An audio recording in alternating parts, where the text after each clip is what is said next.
23. I don't know how they pick their targets, Maureen was saying.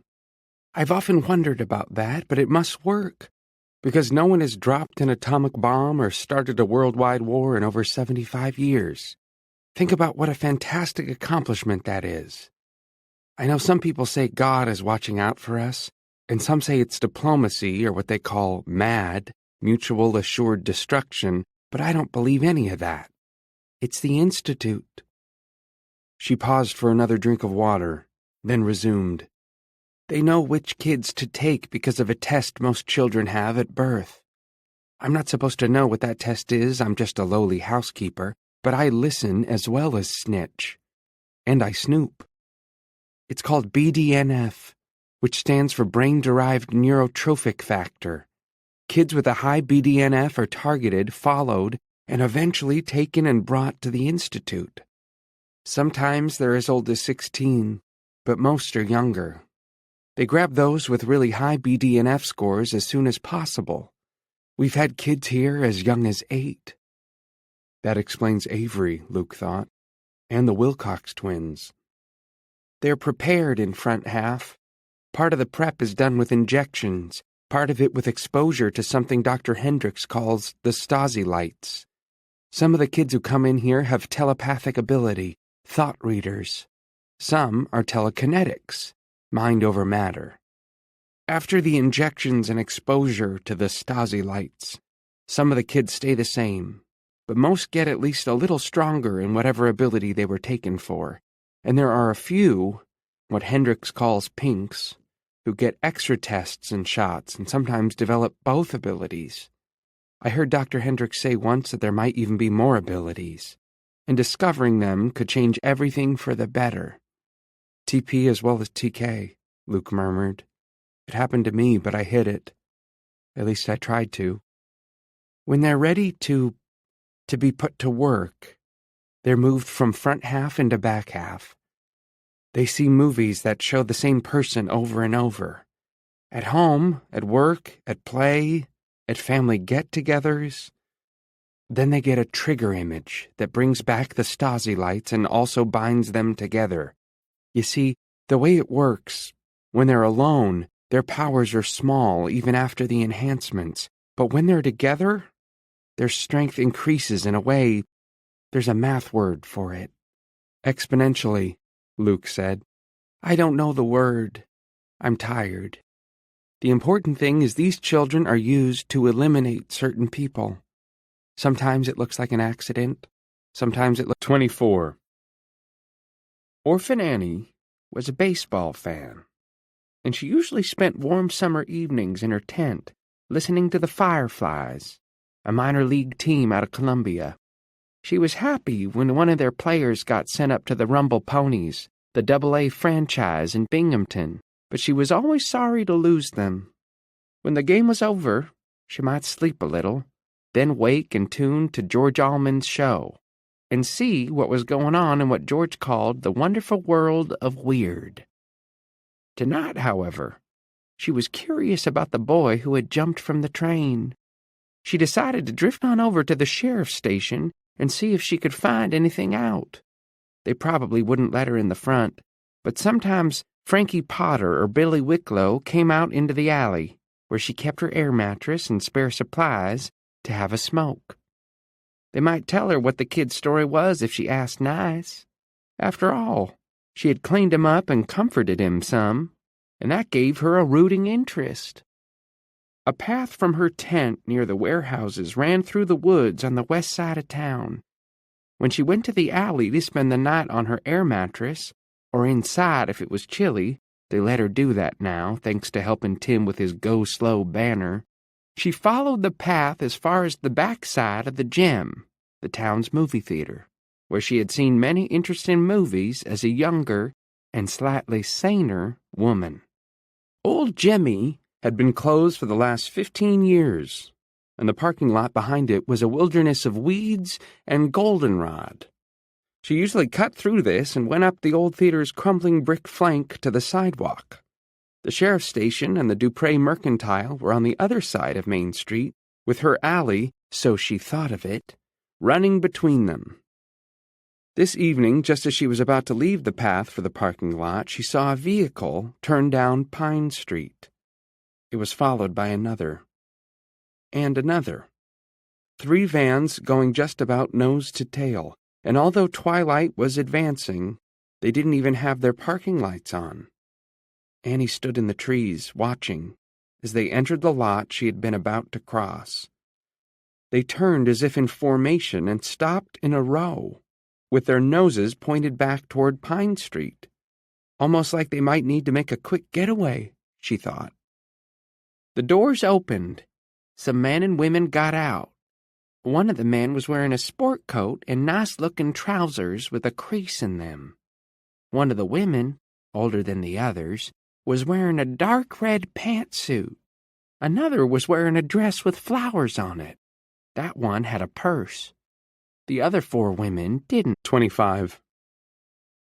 Oh, my dear God, what am I looking at? Wendy's words were muffled, because she had a hand over her mouth. No one answered. They were staring at the screen, Luke as frozen with wonder and horror as the rest. The back half of back half, Ward A, Gorky Park, was a long, high room that looked to Luke like the sort of abandoned factory where shootouts always happened at the end of the action movies he and Rolf had liked to watch 1,000 years ago, back when he had been a real kid. It was lit by fluorescent bars behind wire mesh that cast shadows and gave the ward an eerie, undersea look. There were long, narrow windows covered by heavier mesh. There were no beds, only bare mattresses. Some of these had been pushed into the aisles. A couple were overturned, and one leaned drunkenly against a bare cinder block wall. It was splotched with yellow gunk that might have been vomit. A long gutter filled with running water ran alongside one cinder block wall, where a stenciled motto read, "You are saviors." A girl, naked except for a pair of dirty socks, squatted over this gutter with her back against the wall and her hands on her knees. She was defecating. There was that rasping sound as cloth rubbed across the phone in Maureen's pocket, where it was perhaps taped in place, and the image was momentarily blotted out as the slit the camera was peering through closed. When it opened again, the girl was walking away in a kind of drunken amble, and her shit was being carried down the gutter. A woman in a brown housekeeper's uniform was using a rinse and vac to clean up what might have been more puke, more shit, spilled food, God knew what. She saw Maureen, waved, and said something none of them could pick up, not just because of the rinse and vac, but because Gorky Park was a loony bin of mingled voices and cries. A girl was doing cartwheels down one of the ragged aisles. A boy in dirty underpants with pimples on his face and smeary glasses sliding down his nose walked past. He was yelling, "Ya ya, ya ya, ya ya," and hitting the top of his head on every emphasized syllable. Luke remembered Kalisha mentioning a boy with zits and glasses. On his first day at the Institute, that had been. "Seems like Petey's been gone forever, but it was only last week," she had said. And here that boy was. Or what was left of him. "Little John," Luke murmured. "I think that's his name. Pete Littlejohn." No one heard him. They were staring at the screen as if... 26. The power the kids generated dropped when Nicky let go of Kalisha's and George's hands, but only a little. Because the others were gathered behind the Ward A door now, and they were providing most of the power. It's like a seesaw, Nick thought. As the ability to think goes down, TP and TK goes up. And the ones behind that door have almost no minds left. "That's right," Avery said. "That's how it works. They're the battery." Nicky's head was clear, absolutely no pain. Looking at the others, he guessed they were the same. Whether the headaches would come back, or when, was impossible to say. For now, he was only grateful. No more need for the sparkler. They were past that now.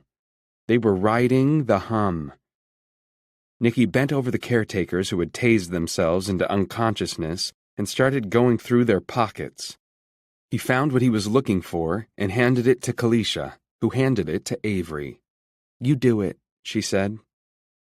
Avery Dixon, who should have been home eating supper with his parents after another hard day of being the smallest boy in his 5th grade class, took the orange key card and pressed it to the sensor panel. The lock thumped and the door opened. The residents of Gorky Park were clustered on the other side like sheep huddled together in a storm. They were dirty, mostly undressed, dazed. Several of them were drooling. Petey Littlejohn was going, "Ya ya, ya ya, ya ya," as he thumped his head. "They are never coming back," Avery thought. "Their gears are too stripped to recover. Maybe Iris, too. George, but the rest of us might have a chance." Yes. Kalisha, knowing it was cold, also knowing it was necessary, "In the meantime, we can use them." "What now?" Katie asked. "What now? What now?"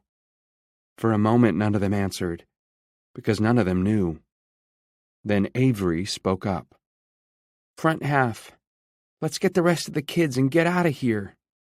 "Helen, and go where?" An alarm began to blare, whoop, whoop, whooping and rising and falling cycles. None of them paid any attention. "We'll worry about that later," Nicky said. He joined hands with Kalisha and George again. "First, let's get some payback. Let's do some damage. Anyone got a problem with that?" No one did. Hands once more linked, the 11 who had begun the revolt started back down the hall toward the back half lounge and the elevator lobby beyond. The residents of Ward A followed in a kind of zombie shuffle, perhaps drawn by the magnetism of children who could still 27. Trevor Stackhouse was in his office down the hall from Mrs. Sigsbee's, pacing up and down because he was too wired to sit, and would remain that way until he heard from Julia. Her news might be good or bad, but any news would be better than this waiting.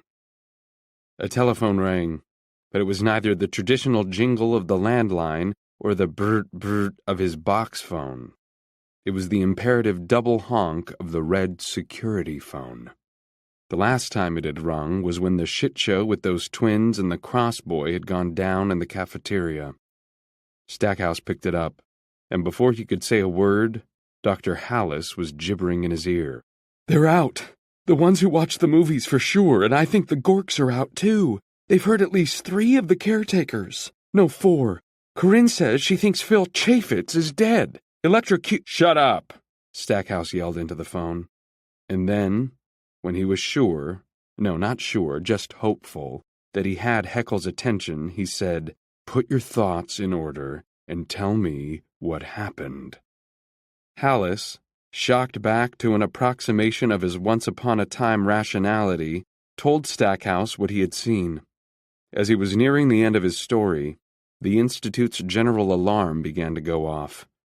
"Christ, did you turn that on, Everett?" No, not me. It must have been Joanne. Dr. James. She was in the crematory. She goes there to meditate."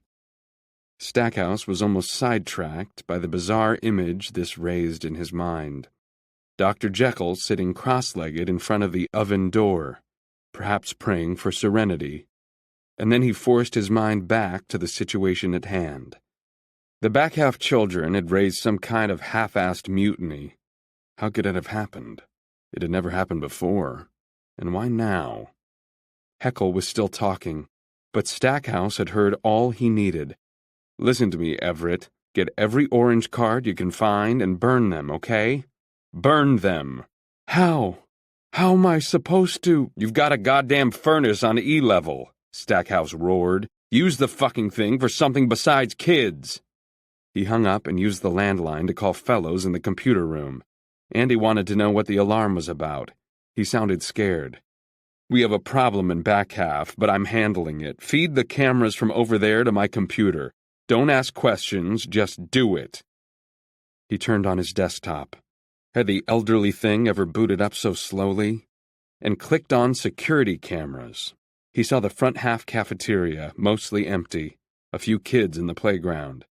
"Andy," he shouted, "not front half, back half. Stop fucking around. The picture flipped, and he saw Heckle through a 28. Tim put a hand on Luke's shoulder. If you feel up to it now, we really need to go back inside and sort this out. We'll get you that Coke and... Wait. Luke was staring at the hand-holding couple crossing the street. They hadn't noticed the trio standing at the mouth of Orphan Annie's alley. Their attention was focused on the cop shop. Got off the interstate and got lost, Wendy said. Bet you anything. We get half a dozen a month. Want to go back in now?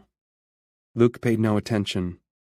He could still sense the others, the kids, and they sounded dismayed now. But they were far back in his mind, like voices coming through a ventilator from another room. That woman, the one in the flowery dress. Something falls over and wakes me up. It must be the trophy from when we won the Northwest debate tourney, because that's the biggest and it makes a hell of a clatter. Someone is bending over me. I say Mom because even though I know it isn't her, she's a woman, and Mom is the first word to come into my still mostly asleep mind. And she says, Sure, Luke said. Whatever you want. Great, Wendy said. We'll just... No, that's what she said. He pointed. The couple had reached the sidewalk in front of the sheriff's station. They were no longer holding hands.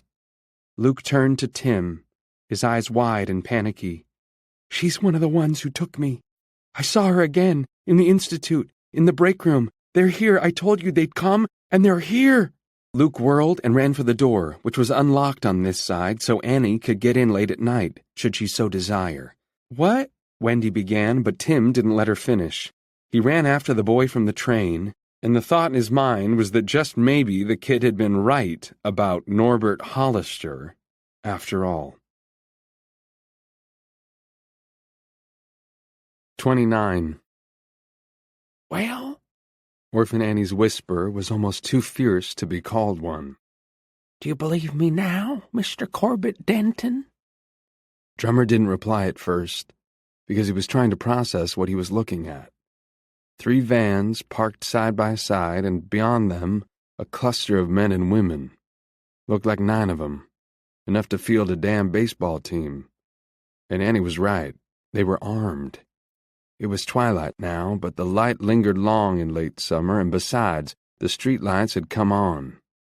Drummer could see holstered sidearms and 2 long guns that looked to him like HKs, people-killing machines. The baseball team was clustered near the front of the old movie theater, but mostly shielded from the sidewalk by its brick flank. They were obviously waiting for something. They got scouts, Annie hissed. See them crossing the street? They'll be checking the sheriffs to see how many are in there. Will you get your goddamn guns now, or do I have to go get 'em myself? Drummer turned, and for the first time in 20 years, maybe even 30, broke into a full-out run. He mounted the steps to the apartment over his barber shop and stopped on the landing long enough to tear in 3 or 4 huge breaths, also long enough to wonder if his heart would be able to stand the strain or if it would simply explode. His .30-06, which he planned to shoot himself with one of these fine South Carolina nights, might have done it already if not for an occasional interesting conversation with the town's new night knocker, was in the closet, and it was loaded.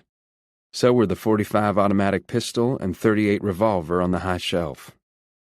He took all 3 weapons and ran back down the stairs, panting and sweating and probably stinking like a hog in a steam bath, but feeling fully alive for the first time in years. He listened for the sound of shooting, but so far there was nothing. Maybe they're cops, he thought, but that seemed unlikely. Cops would have walked right in, showed their IDs, and announced their business. Also, they would have come in black SUVs, Suburbans, or Escalades. At least that was the way they did it on TV. 30. Nick Wilholm led the ragtag troop of lost boys and girls back down the slightly slanted tunnel to the locked door on the front half side. Some of the Ward A inmates followed. Some just milled around. Pete Littlejohn began to hit the top of his head again, yelling, "Ya ya ya ya ya ya!"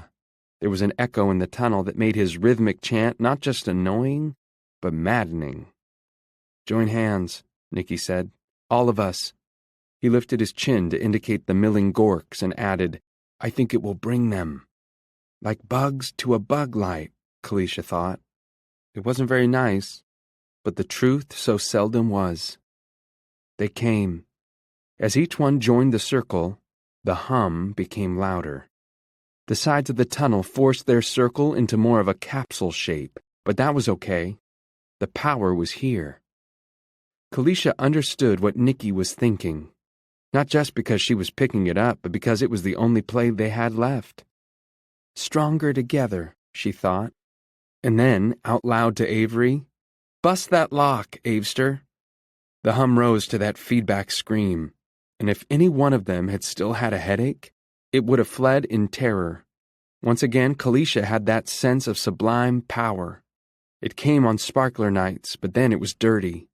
This was clean, because it was them. The ward aid children were silent, but smiling. They felt it, too, and liked it. Kalisha supposed it was the closest to thinking they might ever get. There was a faint creaking noise from the door, and they could see it settle back in its frame, but that was all. Avery had been standing on his tiptoes, his small face clenched in concentration. Now he slumped and let out his breath. George? No? Avery? No. If it was just locked, I think we could. But it's like the lock isn't even there. Dead, Iris said. Dead. Dead. Can't be fed. That's what I said. The lock is dead. Froze them somehow, Nicky said. And we can't bust through, can we? Avery. No. Solid steel. Where's Superman when you need him? George said. He scrubbed his hands up his cheeks, producing a humorless smile. Helen sat down, put her hands to her face, and began to cry. What good are we? She said it again, this time as a mental echo. What good are we? Nicky turned to Kalisha. Any ideas? No. He turned to Avery. What about you? Avery shook his head. 31. What do you mean, not quite? Stackhouse asked. Instead of answering, Donkey Kong hurried across the room to Stackhouse's intercom. The top of the casing was thick with dust. Stackhouse had never used it a single time. It wasn't as if he had to announce upcoming dances or trivia nights. Dr. Hendricks bent to inspect the rudimentary controls and flicked a switch, lighting a green go lamp. What do you mean? It was Hendricks' turn to say shut up, and instead of being angry, Stackhouse felt a certain admiration. Whatever the good doctor was up to, he thought it was important. Hendricks took the microphone, then paused. Is there a way to make sure those escaped children don't hear what I'm going to say? No sense giving them ideas. There are no speakers in the access tunnel, Stackhouse said, hoping he was correct about that. As for back half, I believe they have their own separate intercom system. What are you up to? Hendricks looked at him as if he were an idiot. Just because their bodies are locked up, that doesn't mean their minds are. Oh shit, Stackhouse thought. I forgot what they're here for. Now how does this... Never mind, I see. Hendricks depressed the button on the side of the mic, cleared his throat, and began to speak. Attention, please. All staff, attention. This is Dr. Hendricks. He ran a hand through his thinning hair, making what had been crazy to begin with crazier still. Children have escaped from back half, but there is no cause for alarm. I repeat, no cause for alarm. They are penned up in the access tunnel between front half and back half. They may attempt to influence you, however, the way they... He paused, licking his lips. The way they influence certain people when they do their jobs. They may attempt to make you harm yourselves, or, well, to turn you against one another. Oh, Jesus, Stackhouse thought. There's a cheerful idea. Listen carefully, Hendricks said. They are only able to succeed in such mental infiltration if the targets are unsuspecting, if you feel something, If you sense thoughts that are not your own, remain calm and resist them. Expel them. You will be able to do this quite easily. It may help to speak aloud, to say, I am not listening to you. He started to put the mic down, but Stackhouse took it. This is Stackhouse. Front half personnel. All children must go back to their rooms immediately. If any resist, zap them. He flicked off the intercom and turned to Hendricks. Maybe the little fucks in the tunnel won't think of it. They're only children, after all.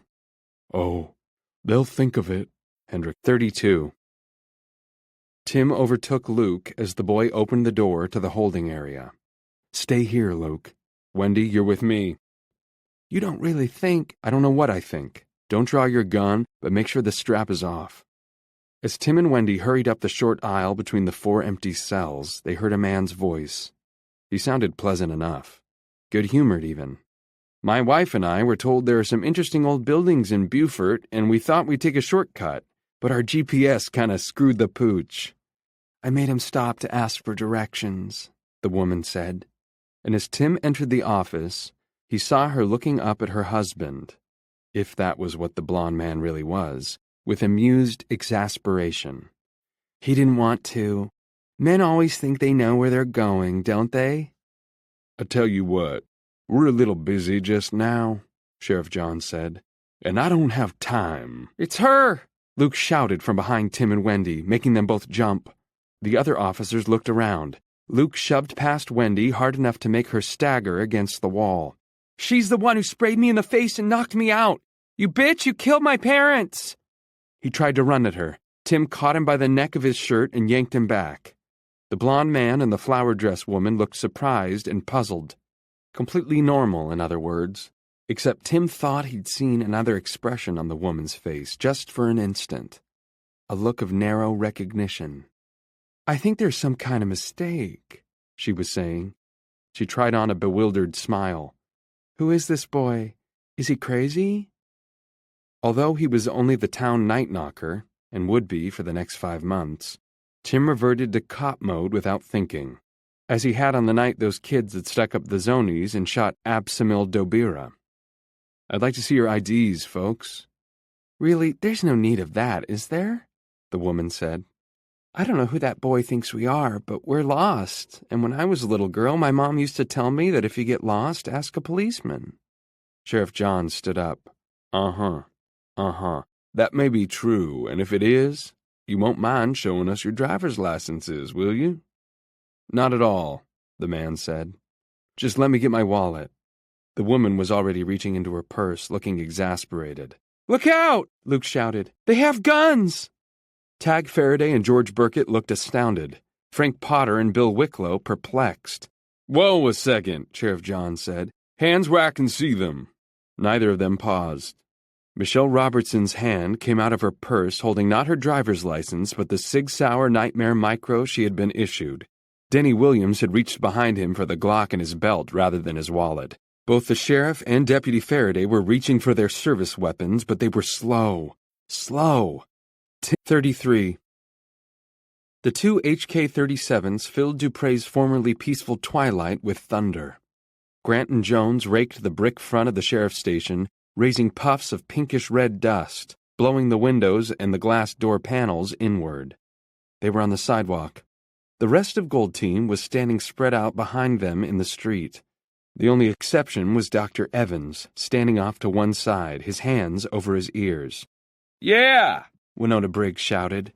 She was dancing from foot to foot as if she needed to go to the bathroom. Kill their asses! Go! Mrs. Sigsbee shouted. All of you, go now! Take the boy or kill him! Take him or... Then from behind them, You're not going anywhere, ma'am. I swear by the Savior a bunch of you gon' be dead if you try. You two fellas up front, put down those grease guns this minute. Lewis Grant and Tom Jones turned, but did not put down the HKs. Do it fast, Annie said, or you're dead. This isn't playing, boys. You're in the South now. They looked at each other, then put the autos carefully down on the pavement. Mrs. Sigsbee saw two unlikely ambushers standing beneath the gem's sagging marquee. A fat, bald man in a pajama top, and a wild-haired woman in what looked like a Mexican serape. The man had a rifle. The woman in the serape had an automatic in one hand and a revolver in the other. "Now the rest of you folks do the same," Drummer Denton said. "You're covered." Mrs. Sigsbee looked at the two yokels standing in front of the abandoned theater, and her thought was both simple and weary. Would this never end? A gunshot from inside the sheriff's station, a brief pause, then another. When the yokels glanced that way, Grant and Jones bent to pick up their weapons. "Don't you do it!" the woman in the serape shouted. Robin Lex, who not so long ago had shot Luke's father through a pillow, took that small window of opportunity to draw her Sig Micro. The other members of Gold Team dropped to give Grant and Jones a clear field of fire. This was how they'd been taught to react. Mrs. Sigsbee stood where she was, as if her anger at this unexpected problem would protect her.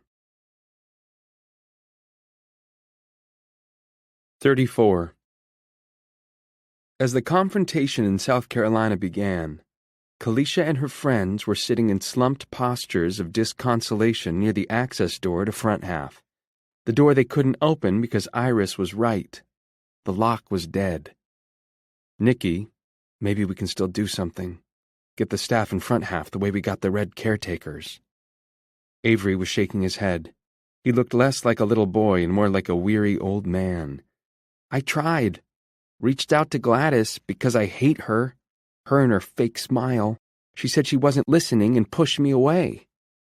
Kalisha looked at the Ward A kids, who were once more wandering off, as if there were anywhere to go. A girl was doing cartwheels.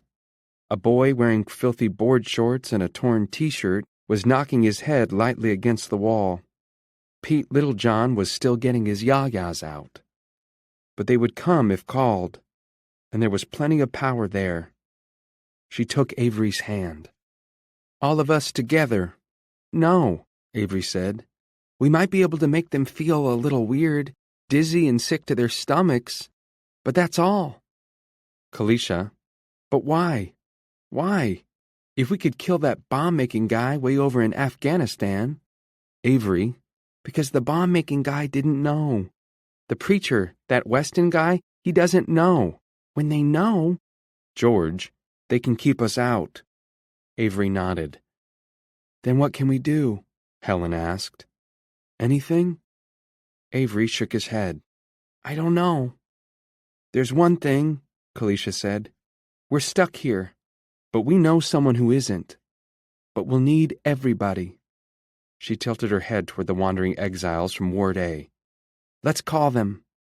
"I don't know, Shaw," Avery said. "I'm pretty tired." "Just this one more thing," she coaxed. Avery sighed and held out his hands.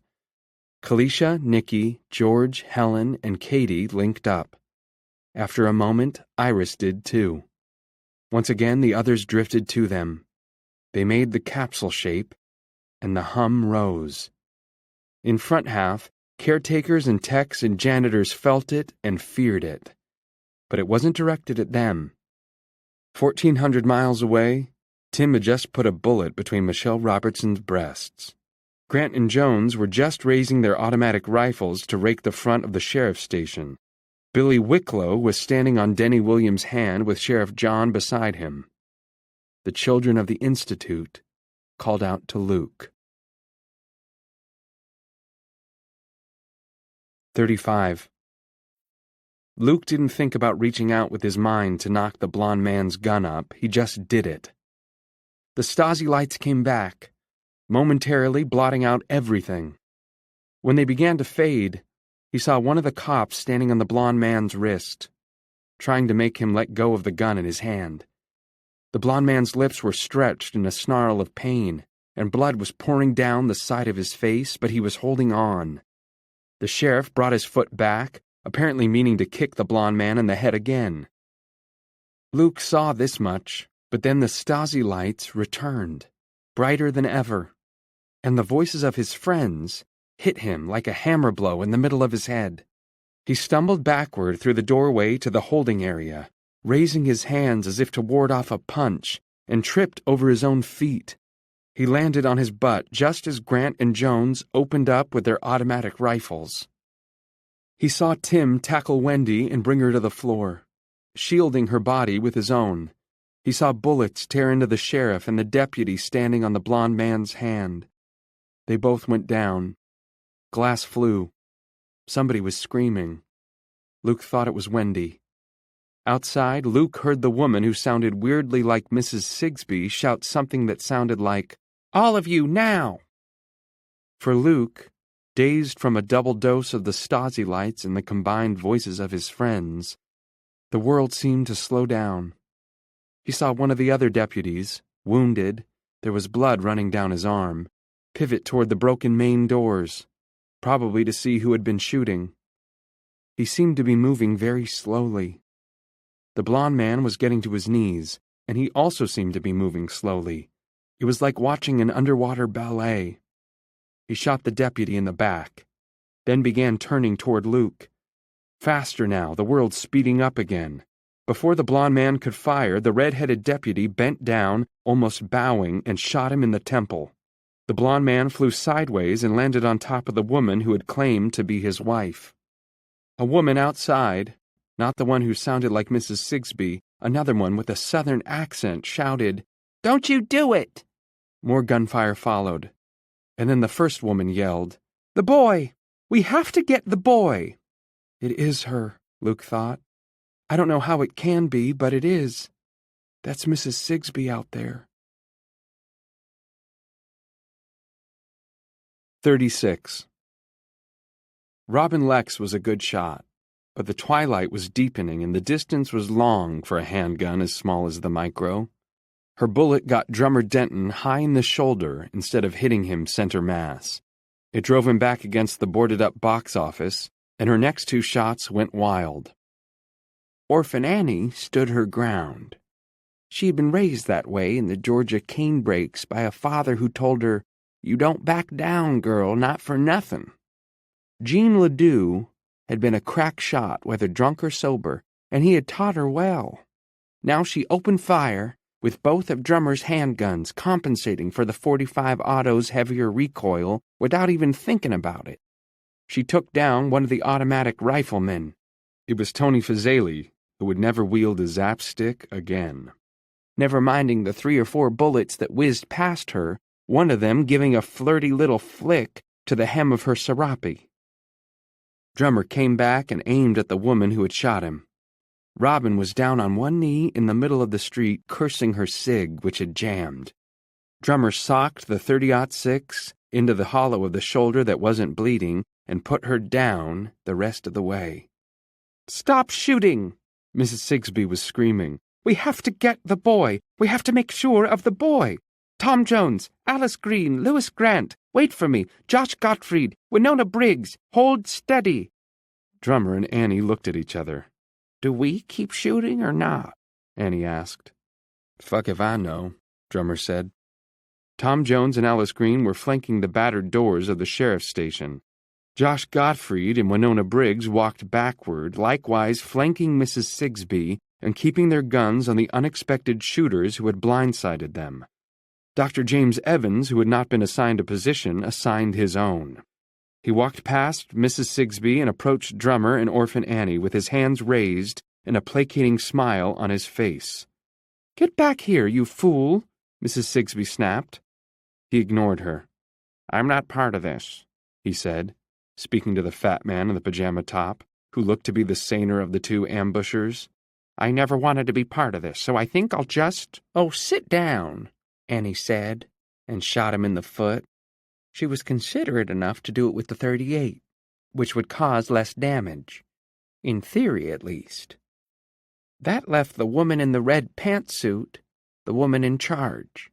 If the shooting started again, she would probably be cut to pieces in the crossfire, but she showed no fear, only a kind of pissed-off concentration. "I'm going into the station now," she said to Drummer and Orphan Annie. "There doesn't need to be any more of this nonsense. Stand pat and 37. Tim pulled Wendy to her feet. She looked dazed, not entirely sure where she was. There was a shredded piece of paper caught in her hair. The shooting outside had stopped, at least for the moment.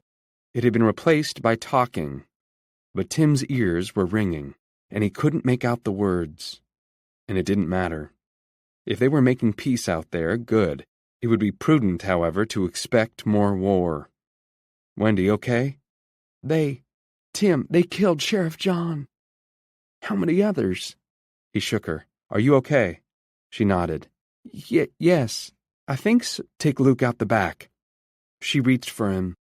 Luke evaded her and ran for the sheriff's desk. Tag Faraday tried to grab his arm, but Luke evaded him, too. A bullet had clipped the laptop, knocking it askew, but the home screen, although cracked, was still up, and the flash drive's little orange-ready light was blinking steadily.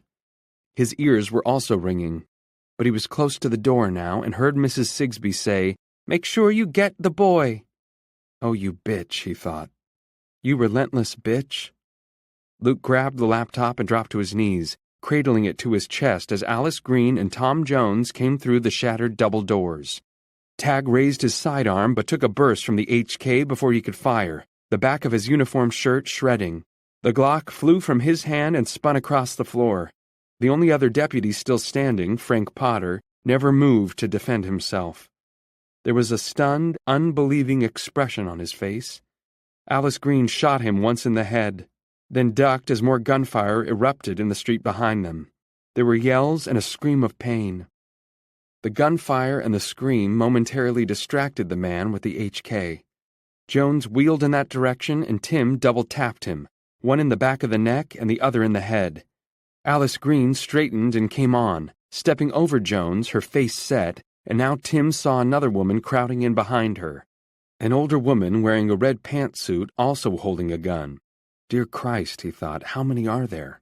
Did they send an army for one little boy? He's behind the desk, Alice, the older woman said. Considering the carnage, she sounded eerily calm. I can see a bandage on his ear sticking up. Pull him out and shoot him. The woman named Alice came around the desk. Tim didn't bother telling her to stop. They were way past that, only pulled the trigger of Wendy's Glock. It clicked dry. Although there should have been at least one more round in the clip, probably two. Even in this do-or-die moment, he understood the reason. Wendy hadn't fully reloaded after the last time she took target practice with it on the gun range over in Dunning. Such things were not high on her list of priorities. He even had time to think, as he had during his early days in Dupree. 38. House lights had come on all over town, and Dupree's main street was full of milling people. The bodies of the dead were being covered by whatever came to hand. Someone had taken Orphan Annie's sleeping bag out of the alley and draped it over Robin Lex. Dr. Evans had been completely forgotten. He could conceivably have limped his way to one of the parked mom vans and gotten away, but had made no effort to do so. Tim, Wendy, and Luke found him sitting on the curb in front of the gem. His cheeks gleamed with tears. He had managed to work his shoe off and was now staring at a bloody sock covering what looked like a badly deformed foot. How much of that was bone damage and how much swelling that would eventually go down, Tim neither knew nor cared. "What is your name, sir?" Tim asked. Never mind my name. I want a lawyer. And I want a doctor. A woman shot me. I want her arrested. His name is James Evans, Luke said, and he's a doctor, just like Joseph Mengele was. Evans seemed to notice Luke for the first time. He pointed at the boy with a trembling finger. This is all your fault. Luke lunged at Evans, but this time Tim held him back and pushed him gently but firmly to Wendy, who took him by the shoulders. Tim squatted on his hunkers so he could look the pallid, frightened man dead in the eye. "Listen to me, Dr. Evans. Listen closely. You and your friends came high-riding into town to get this boy and killed 5 people, all police officers. Now, you might not know it, but South Carolina has the death penalty. And if you think they won't use it in double quick for killing a county sheriff and 4 deputies—" I had nothing to do with it, Evans squawked. I was here under protest. Shut up, Wendy said. She still had the late Tag Faraday's Glock, and now she pointed it at the foot that was still shod. Those officers were also my friends. If you think I'm going to read you your rights or something, you're out of your goddamn mind. What I'm going to do, if you don't tell Luke what he wants, is put a bullet in your other... All right, yes. Evans reached down and put protective hands over his good foot, which almost made Tim feel sorry for him. Almost. What is it? What do you want to know? I need to talk to Stackhouse, Luke said. How do I do that? Her phone, Evans said. She has a special phone. She called him before they attempted, the extraction. I saw her put it in her coat pocket. I'll get it, Wendy said and turned back toward the sheriff's station. Don't just bring the phone, Luke said. Bring her.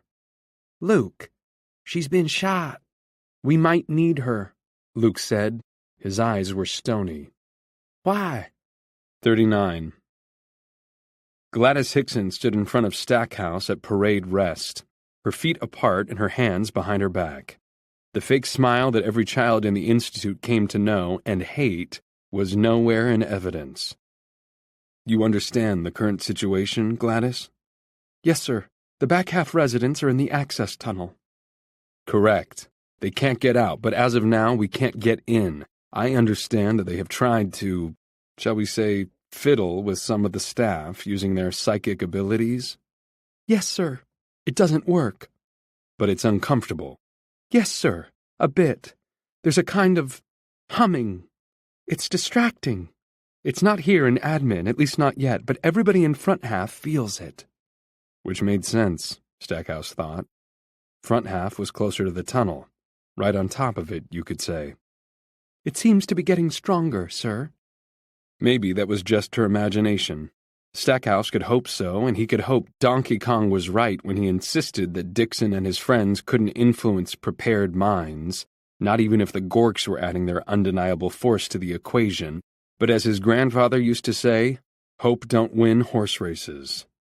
Perhaps made uneasy by his silence, she went on. But we know what they're up to, sir, and it's no problem. We got 'em by the short and curlies. That's well put, Gladys. Now as to why I asked you here. I understand that you attended the University of Massachusetts in the days of your youth. That's correct, sir, but only for 3 semesters. It wasn't for me, so I left and joined the Marines. Stackhouse nodded. No need to embarrass her by pointing out what was in her file. After doing well in her first year, Gladys had run into fairly serious trouble during her second. In a student hangout near the campus, she had knocked a rival for her boyfriend's affections unconscious with a beer stein and been asked to leave not just the joint, but the college. The incident had not been her first outburst of bad temper. No wonder she'd picked the Marines. I understand you were a chem major. No, sir, not exactly. I hadn't declared a major before I decided to leave. But that was your intention. Yes, sir. At that time. Gladys, suppose we needed, to use an unjustly vilified phrase, a final solution concerning those residents in the access tunnel. Not saying it will happen, not saying that at all, but supposing it did. Are you asking if they could be poisoned somehow, sir? Let's say I am. Now Gladys did smile, and this one was perfectly genuine, perhaps even relieved. If the residents were gone, that annoying hum would cease. Easiest thing in the world, sir. Assuming 40. There was a sad little abandoned beauty shop at the junction of US 17 and SR 92. Tim pulled in and walked around to the van's passenger side where Mrs. Sigsbee was sitting. He opened her door, then pulled the slider back. Luke and Wendy were on either side of Dr. Evans, who was staring morosely down at his misshapen foot. Wendy was holding Tag Faraday's Glock. Luke had Mrs. Sigsbee's box phone. Luke with me. Wendy, sit where you are, please. Luke got out. Tim asked for the phone. Luke handed it over. Tim powered it up, then leaned in the passenger door. How does this baby work? She said nothing. Simply looked straight ahead at the boarded-up building with its faded sign reading Hairport 2000. Crickets chirruped, and from the direction of Dupre they could hear the sirens. Closer now, but still not in town, Tim judged. They would be soon. He sighed. Don't make this hard, ma'am. Luke says there's a chance we can make a deal, and he's smart. Too smart for his own good, she said, then pressed her lips together, still looking through the windshield, arms crossed over her scant bosom. Given the position you're in, I'd have to say he's too smart for yours as well. When I say don't make this hard, I mean don't make me hurt you. For someone who's been hurting children, hurting them and killing them, Luke put in, killing other people as well. For someone who's been doing that, you seem remarkably averse to pain yourself. So stop the silent treatment and tell me how this works. It's voice-activated, Luke said. Isn't it? She looked at him, surprised. You're TK, not TP, and not that strong and TK at that. Things have changed, Luke said, thanks to the Stasi lights. Activate the phone, Mrs. Sigsbee. Make a deal, she said, and barked a laugh. What deal could possibly do me any good? I'm dead no matter what. I failed.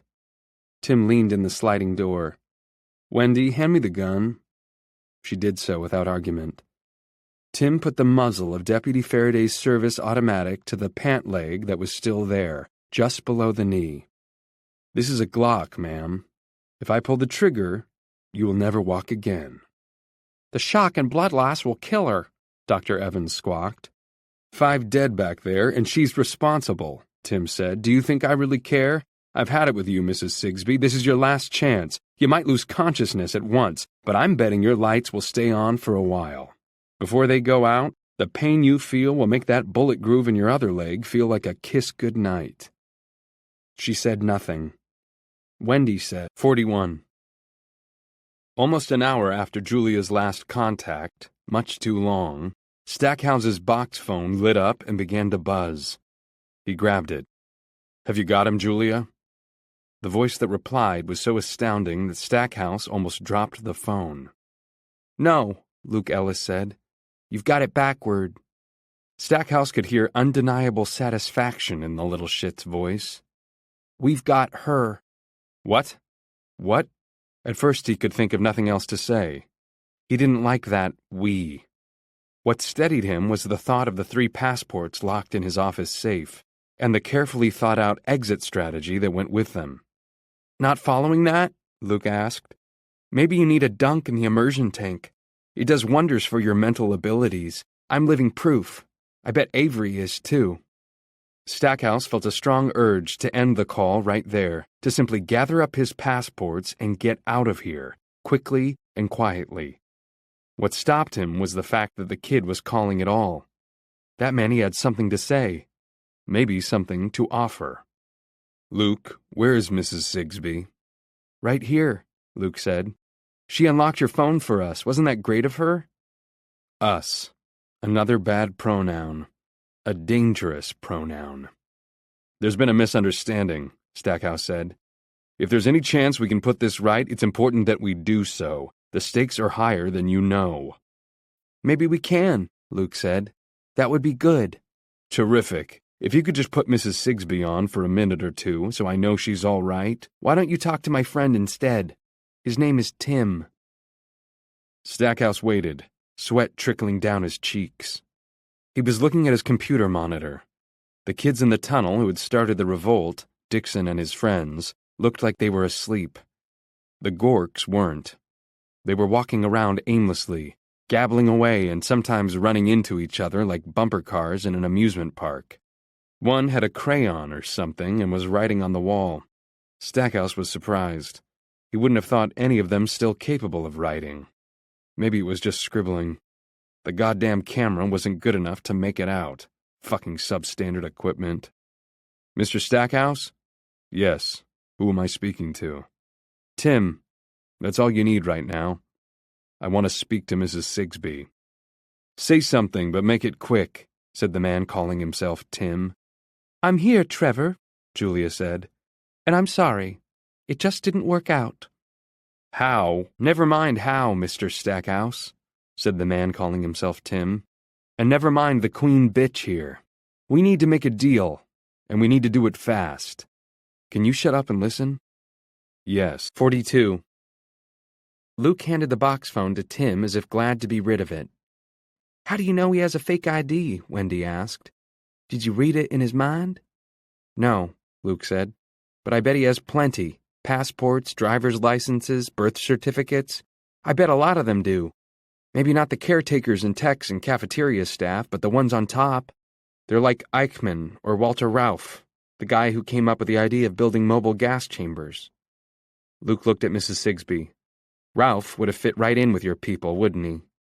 Trevor may have false documents, Mrs. Sigsbee said. I do not. And although Luke couldn't get into her mind, she had closed it off to him, he thought she was telling the truth. There was a word for people like her, and the word was zealot. Eichmann, Mengele, and Ralph had run like the opportunistic cowards they were. Their zealot Führer had stayed and committed suicide. Luke felt quite sure that if given the opportunity, this woman would do the same, as long as it was relatively painless. He climbed back into the van, being careful to avoid Evan's wounded foot.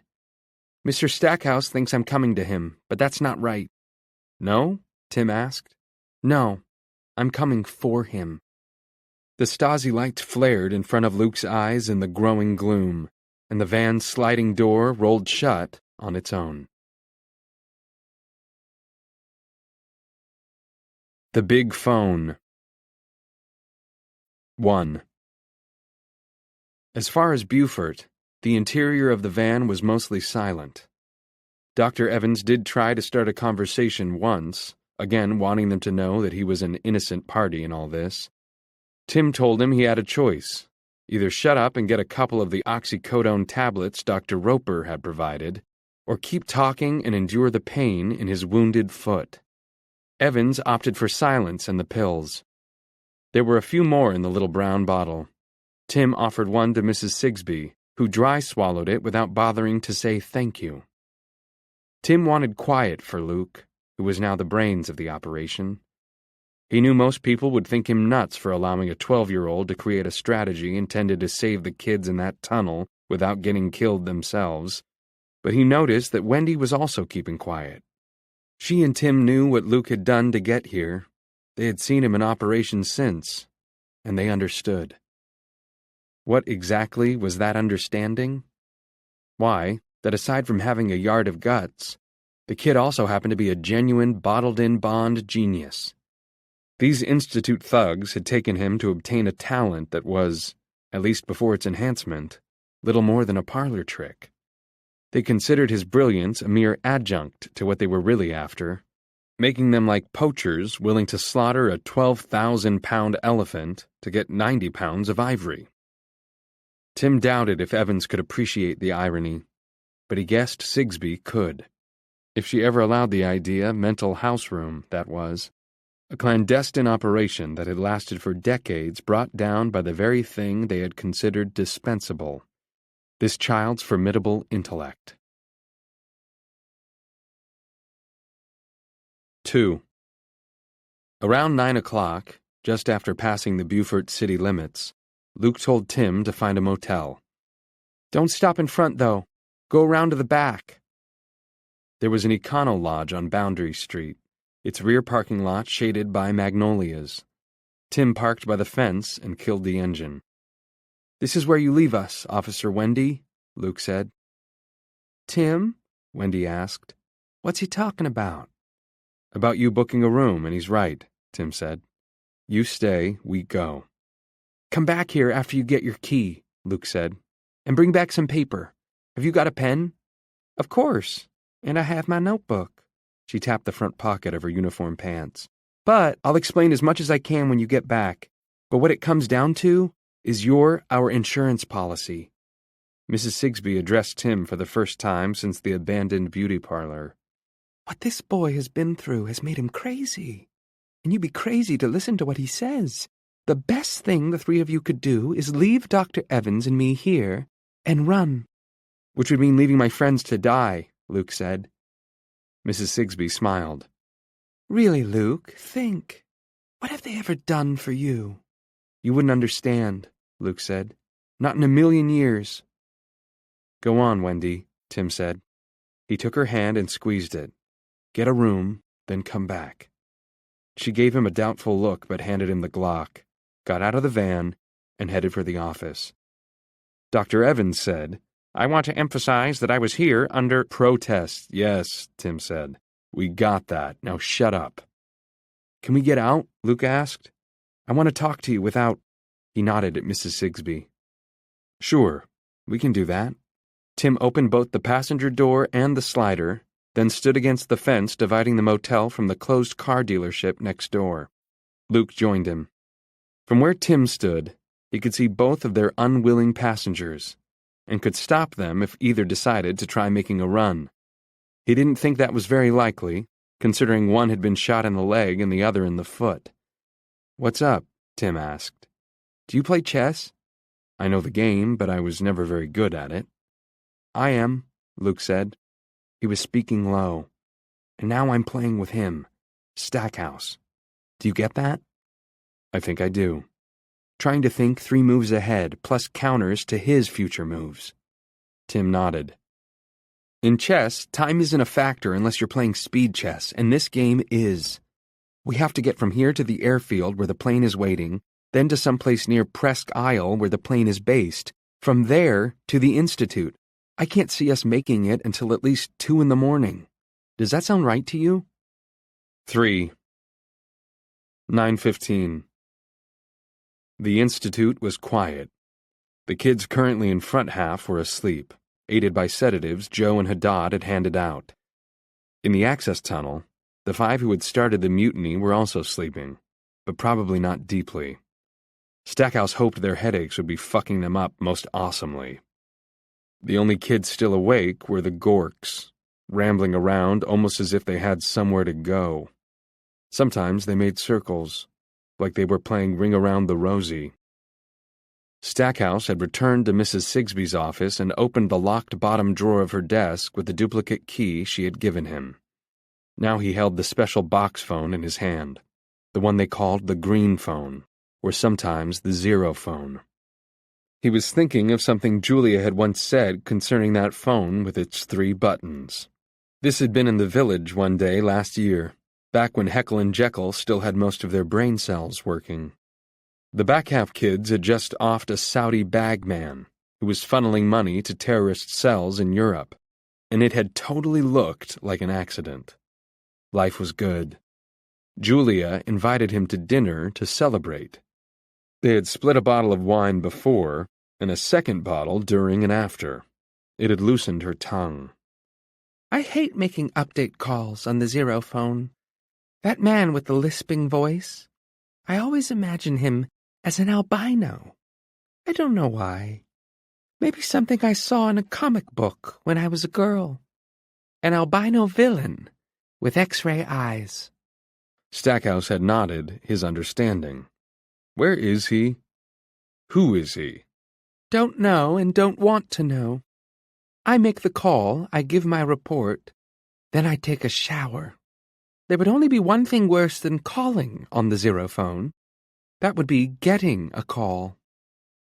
Stackhouse looked at the zero phone now with something like superstitious dread, as if just thinking of that conversation would make it ring in his— "No," he said, to the empty room, to the silent phone. Silent for now, at least. "Nothing superstitious about it. You will ring. Simple logic." Sure, because the people on the other end of the zero phone, the lisping man and the greater organization of which he was a part, would find out about the spectacular balls up in that little South Carolina town. Of course they would. It was going to be front-page news across the country and maybe the whole world. They might know already. If they knew about Hollister, the stringer who actually lived in Dupre, they might have been in touch with him for all the gory details. 4. Kalisha was lost in a very large house, and she had no idea how to get out, because she didn't know how she'd gotten in. She was in a hall that looked like the residence corridor in front half, where she had lived for a while before being taken away to have her brains plundered. Only this hall was furnished with bureaus and mirrors and coat racks and something that looked like an elephant foot filled with umbrellas. There was an end table with a phone on it, one that looked just like the phone in their kitchen back home, and it was ringing. She picked it up, and since she couldn't say what she had been taught to say since the age of 4, Benson residence, she just said hello. Hola, ¿me escuchas? It was a girl's voice, faint and broken up by static, just barely audible. Kalisha knew hola because she'd had a year of Spanish in middle school, but her scant vocabulary didn't include escuchas. Nevertheless, she knew what the girl was saying, and realized this was a dream. Yes, I can hear you. Where are you? Who are you? But the girl was gone. Kalisha put the phone down and kept walking along the hall. She peered into what looked like a drawing room in an old-time movie, then into a ballroom. It had a floor made of black and white squares that made her think of Luke and Nick playing chess out in the playground. Another phone began to ring. She hurried faster and entered a nice modern kitchen. The fridge was plastered with pictures and magnets and a bumper sticker that said, Berkowitz for President. She didn't know Berkowitz from a hole in the wall, yet she knew it was his kitchen. The phone was on the wall. It was bigger than the one on the end table, certainly bigger than the one in the Benson kitchen, almost like a joke phone. But it was ringing, so she picked it up. Hello? Hola? My name is... Me llamo Kalisha. But it wasn't the Spanish girl. It was a boy. Bonjour, vous m'entendez? French. Bonjour was French. Different language, same question. And this time the connection was better. Not much, but a little. Yes, oui, I hear you. Where are you? But the boy was gone, and another phone was ringing. She dashed through a pantry and into a room with straw walls and a packed dirt floor mostly covered by a colorful woven mat. It had been the final stop for a fugitive African warlord named Badu Bokassa, who had been stabbed in the throat by one of his mistresses. Except he'd really been killed by a bunch of kids thousands of miles away. Dr. Hendricks had waved his magic wand, which just happened to be a cheap 4-5. She was with her buds, Avery, Nikki, George, and Helen. The others were still sleeping, but not easily. George and Helen were moaning. Nikki was muttering something and holding out his hands, making her think of how she'd run at the big phone to make it stop. Avery was twisting around and gasping something that she had already heard. Horyama? Horyama? They were dreaming what she had been dreaming, and considering what they were now, what the Institute had made them, the idea made perfect sense. They were generating some kind of group power, telepathy as well as telekinesis, so why wouldn't they share the same dream? The only question was which one of them had started it. She was guessing Avery, because he was the strongest. Hive of bees, she thought. That's what we are now. Hive of psychic bees. Kalisha got to her feet and looked around. Still trapped in the access tunnel, that hadn't changed. But she thought the level of that group power had. Maybe it was why the Ward A kids hadn't gone to sleep, although it had to be fairly late. Kalisha's time sense had always been good, and she thought it was at least 9:30, maybe a bit later. The hum was louder than ever, and had picked up a kind of cycling beat.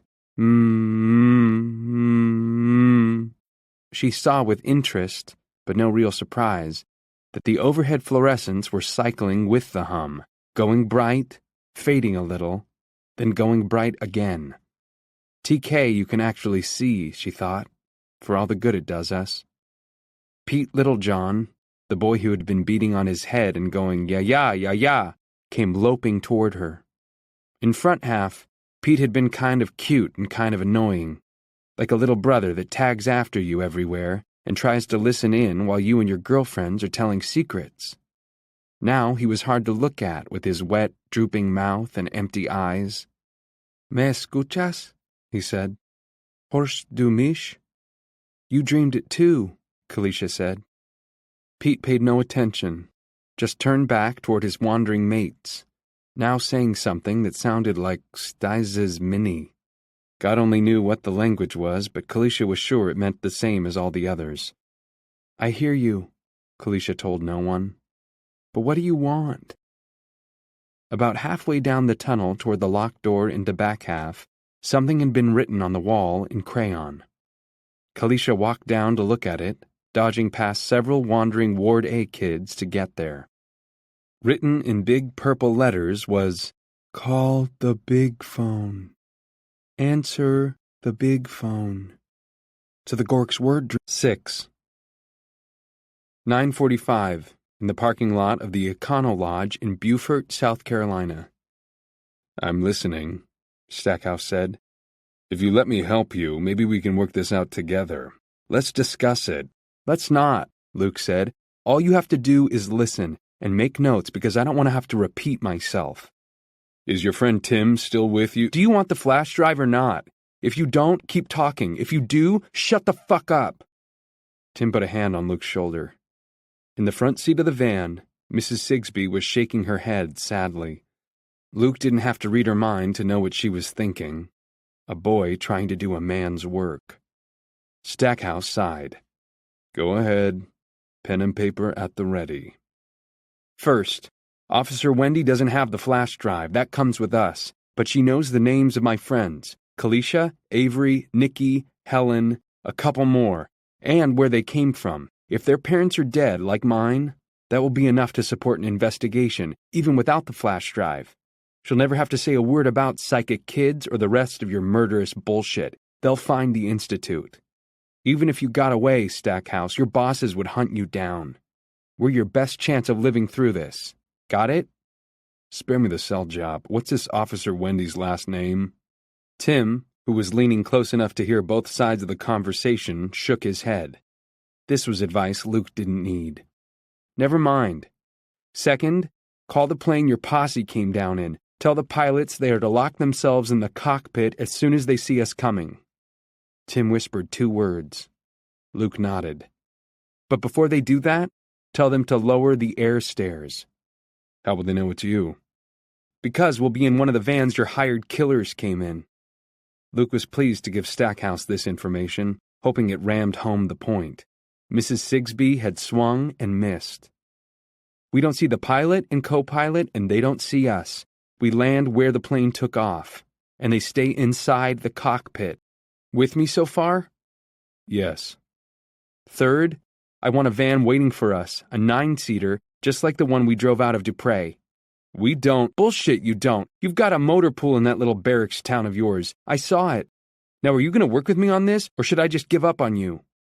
Luke was sweating heavily, and not just because the night was humid. He was very glad for Tim's hand on his shoulder and Wendy's concerned eyes. It was good not to be alone in this anymore. He really hadn't realized how heavy that burden was until now. Stackhouse gave the sigh of a man being unfairly burdened. Go on. Fourth, you're going to procure a bus. A bus? Are you serious? Luke 7. Tim handed Wendy the Glock and gestured at their 2 prisoners. She nodded. Once she was standing guard, Tim drew the boy aside. They stood by the fence, in a blot of shadow cast by one of the magnolias. Luke, it will never work. If we go there, the van may be waiting at the airport, but if this institute is what you say it is, the 2 of us will be ambushed and killed when we get there. Your friends and the other kids as well. That leaves Wendy, and she'll do her best, but it will be days before anyone shows up there. I know how law enforcement works when something comes up outside of normal protocol. If they find the place, it will be empty except for the bodies. They may be gone too. You say they have a disposal system for the... Tim didn't know exactly how to put it. For the used kids. I know all that, Luke said. It's not about us, it's about them. The kids. All I'm buying is time. Something's happening there, and not just there. I don't understand. I'm stronger now, Luke said, and we're over 1,000 miles from the Institute. I'm part of the Institute kids, but it's not just them anymore. If it was, I never could have pushed up that guy's gun with my mind. Empty pizza pans were the best I could do, remember? Luke, I just don't... Luke concentrated. For a moment he had an image of the telephone in their front hall ringing, and knew if it was answered someone would ask, "Do you hear me?" Then that image was replaced by the colored dots and a faint humming sound.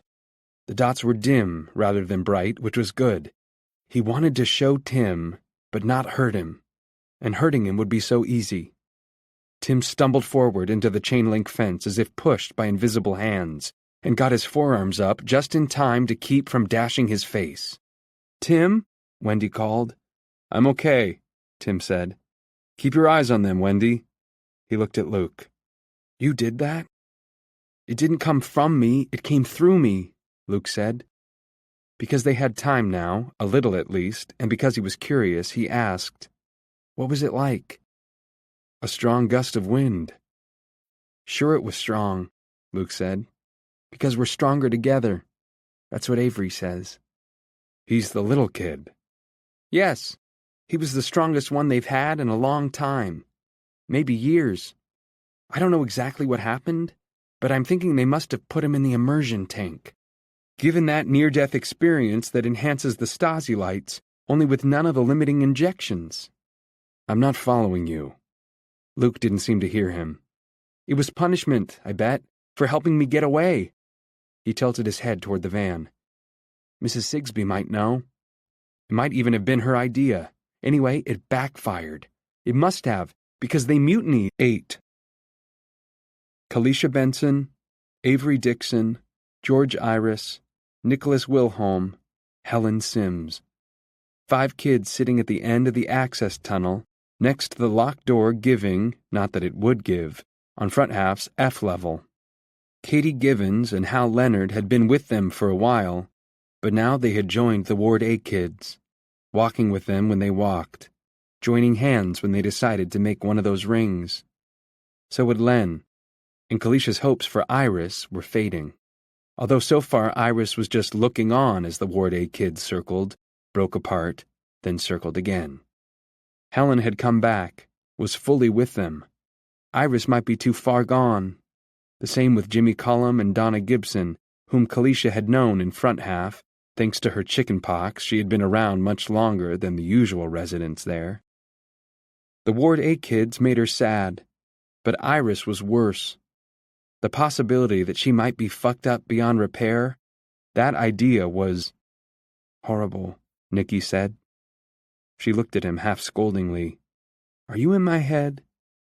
"Yeah, but not looking through your mental underwear drawer," Nikki said, and Kalisha snorted. "We're all in each other's heads now," George said. He cocked a thumb at Helen. "Do you really think I wanted to know she laughed so hard at some friend's pajama party that she peed herself? That's an authentic case of TMI." "Better than finding out you worry about psoriasis on your—" Helen began, but Kalisha told her to hush. "What time is it, do you think?" George asked. Kalisha consulted her bare wrist. "Skin o'clock." "Feels like 11 to me," Nikki said. "You know something funny?" Helen said. "I always hated the hum. I knew it was stripping my brains." "We all knew," George said. "Now I sort of like it." "Because it's power," Nikki said. "Their power. Until we took it back." "A carrier wave," George said. "And now it's constant. Just waiting for a broadcast." "Hello, do you hear me?" Kalisha thought, and the shiver that shook her was not entirely unpleasant. Several of the Ward A's linked hands. Iris and Len joined them. The hum cycled up. So did the pulse in the overhead fluorescence. Then they let go, and the hum dropped back to its previous low level. "He's in the air," Kalisha said. None of them needed to ask who she meant. "I'd love to fly again," Helen said wistfully. "I would love that." "Will they wait for him, Shaw?" Nikki asked. "Or just turn on the gas? What's your thinking?" "Who made me Professor Xavier?" She threw an elbow. 9. 11:15. Stackhouse was back in Mrs. Sigsbee's office with the zero phone, still silent, on the desk. 45 minutes from now, the last day of the Institute's normal operation would be over. Tomorrow this place would be abandoned, no matter how the business with Luke Ellis turned out. Containment of the program as a whole was possible in spite of the Wendy person Luke and his friend Tim were leaving down south, but this facility was blown. The important things tonight were obtaining the flash drive and making sure Luke Ellis was dead. Rescuing Mrs. Sigsbee would be nice, but it was strictly optional. In point of fact, the Institute was being abandoned already. From where he sat, he had an angle on the road that led away from the Institute, first to Denison River Bend, then to the rest of the lower 48. Not to mention Canada and Mexico, for those with passports.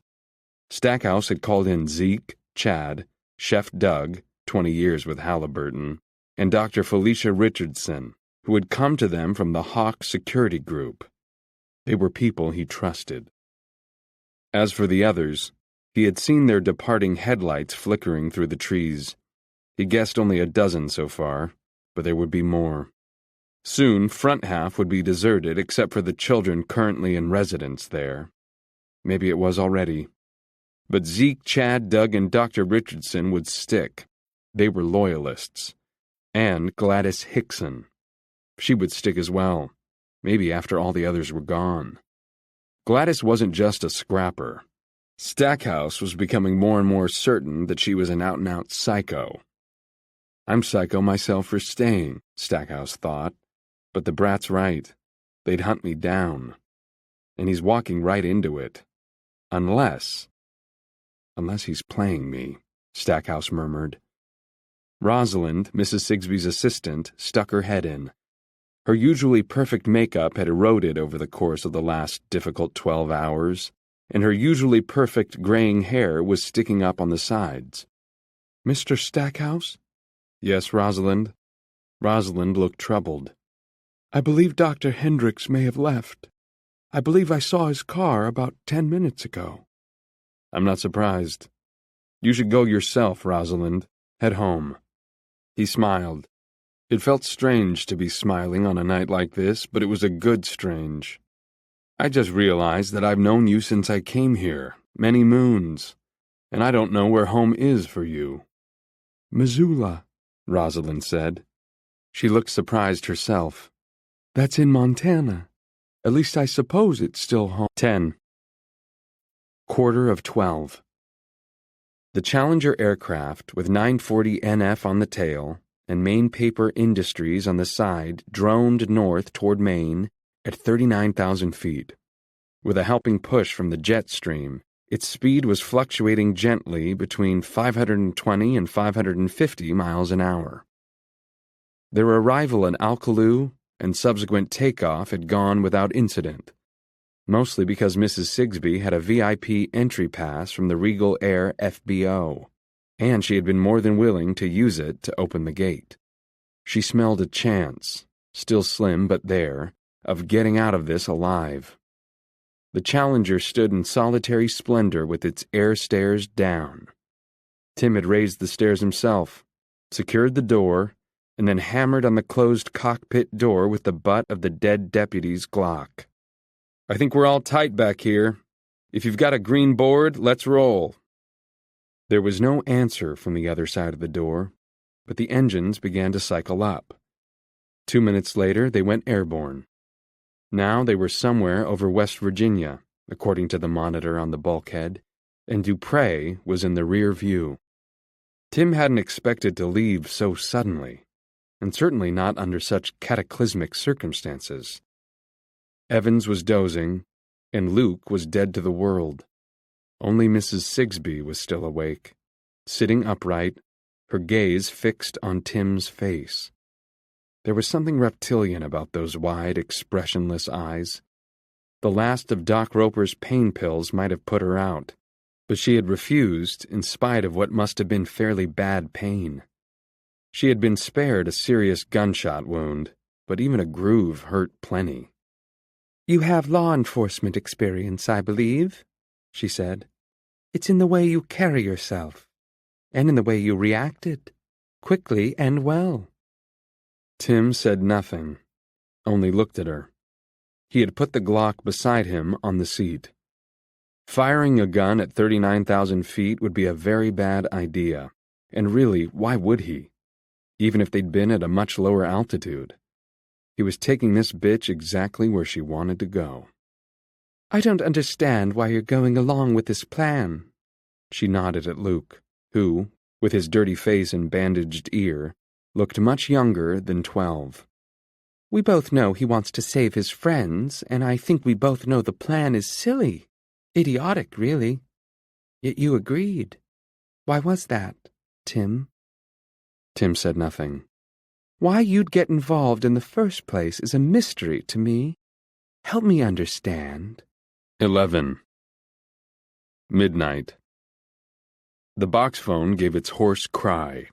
Stackhouse answered. The voice on the other end belonged to one of the off-duty caretakers, a man named Ron Church. The requested van was in place at the airport, Church said. Denise Allgood, an off-duty tech, although they were all supposedly on duty now, had driven behind Church in an Institute sedan. The idea was that, after leaving the vehicle on the tarmac, Ron would ride back here with Denise. But those two had a thing going on which Stackhouse knew about. It was his business to know things, after all. He felt sure that with the boys' ride in place, Ron and Denise would be heading for anywhere that wasn't here. That was okay. Although the multiple desertions were sad, maybe they were for the best. It was time to draw a line under this operation. Enough of his people would stay for the final act, which was all that mattered. Luke and his friend Tim were going down. There was no question in his mind about that. Either it would be good enough for the lisping man on the other end of the zero phone, or it wouldn't. That was out of Stackhouse's hands, and it was a relief. He supposed he had carried this streak of fatalism like a dormant virus since his days in Iraq and Afghanistan, and just hadn't recognized it for what it was until now. He would do what he could, which was all any man or woman could do. The dogs barked, and the caravan moved on. There was a tap at the door, and Rosalind looked in. She had done something with her hair, which was an improvement. He was less sure about the shoulder holster she was now wearing. It was a bit surreal, like a dog wearing a party hat. Gladys is here, Mr. Stackhouse. Send her in. Gladys entered. There was an air mask dangling below her chin. Her eyes were red. Stackhouse doubted if she had been crying, so the irritation was probably from whatever bad medicine she'd been mixing up. It's ready. All I need to do is add the toilet bowl cleaner. You say the word, Mr. Stackhouse, and we'll gas them. She gave her head a quick, hard shake. That hum is driving me crazy.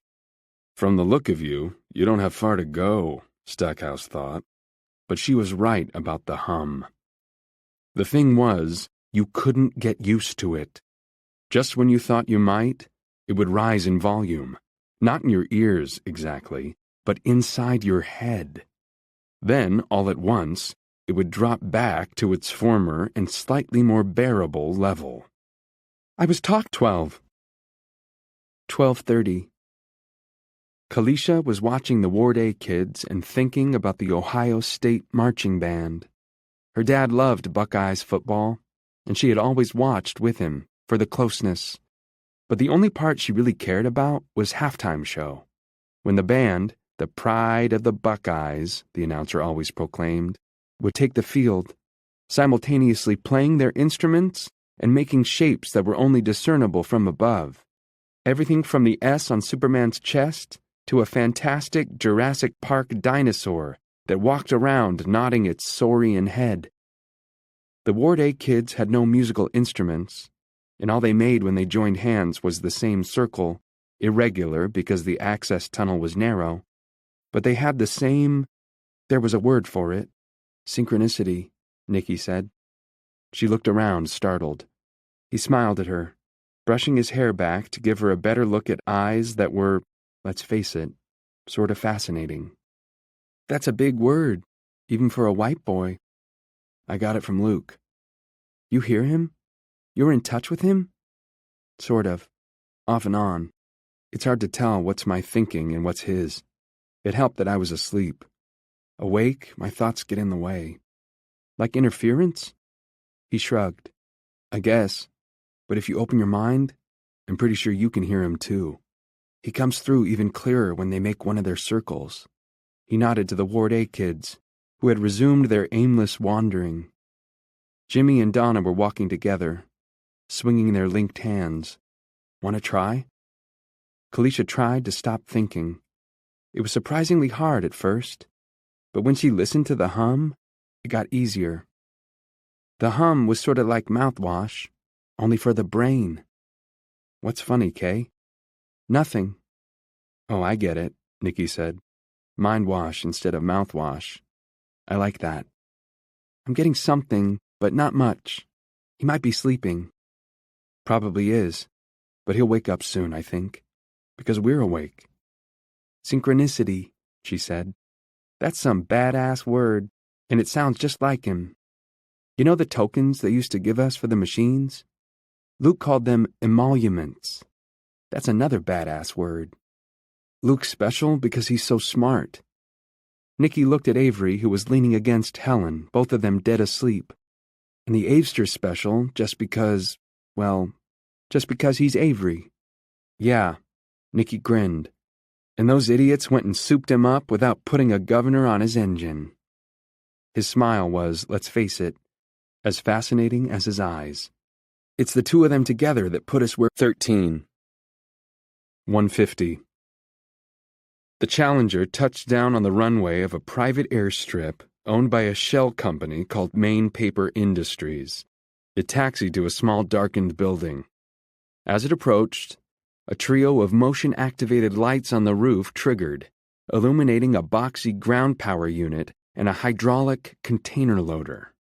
The waiting vehicle wasn't a mom van, but a 9-passenger Chevrolet Suburban. It was black, with tinted windows. Orphan Annie would have loved it. The Challenger pulled up close to the Suburban and its engines died. For a moment, Tim wasn't entirely sure that they had, because he could hear a faint hum. That's not the plane, Luke said. It's the kids. It'll get stronger when we're closer. Tim went to the front of the cabin, threw the big red lever that opened the door, and unfolded the stairs. They came down on the tarmac less than 4 feet from the Suburban's driver's side. Okay, he said, returning to the others. Here we are. But before we go, Mrs. Sigsbee, I have something for you. On the table in the Challenger's conversation area, he had found a goodly supply of glossy brochures advertising the various wonders of the totally bogus Main Paper Industries, and half a dozen Main Paper Industries gimme caps. He handed one to her and took another for himself. Put this on. Jam it down. Your hair's short, shouldn't be a problem getting it all underneath. Mrs. Sigsbee looked at the cap with distaste. Why? You're going first. If there are people waiting to ambush us, I'd like you to draw their fire. Why would they put people here when we're going there?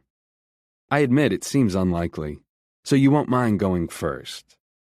Tim put on his own gimme cap, only backward, with the adjustable band cutting across his forehead.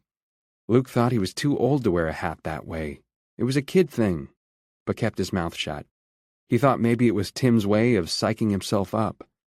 Evans, you're right behind her. No, Evans said. I'm not leaving this plane. I'm not sure I could if I wanted to. My foot is too painful. I can't put any weight on it. Tim considered, then looked at Luke. What do you think?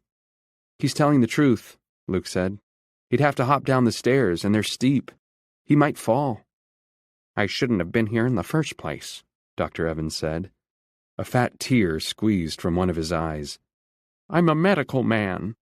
You're a medical monster, Luke said.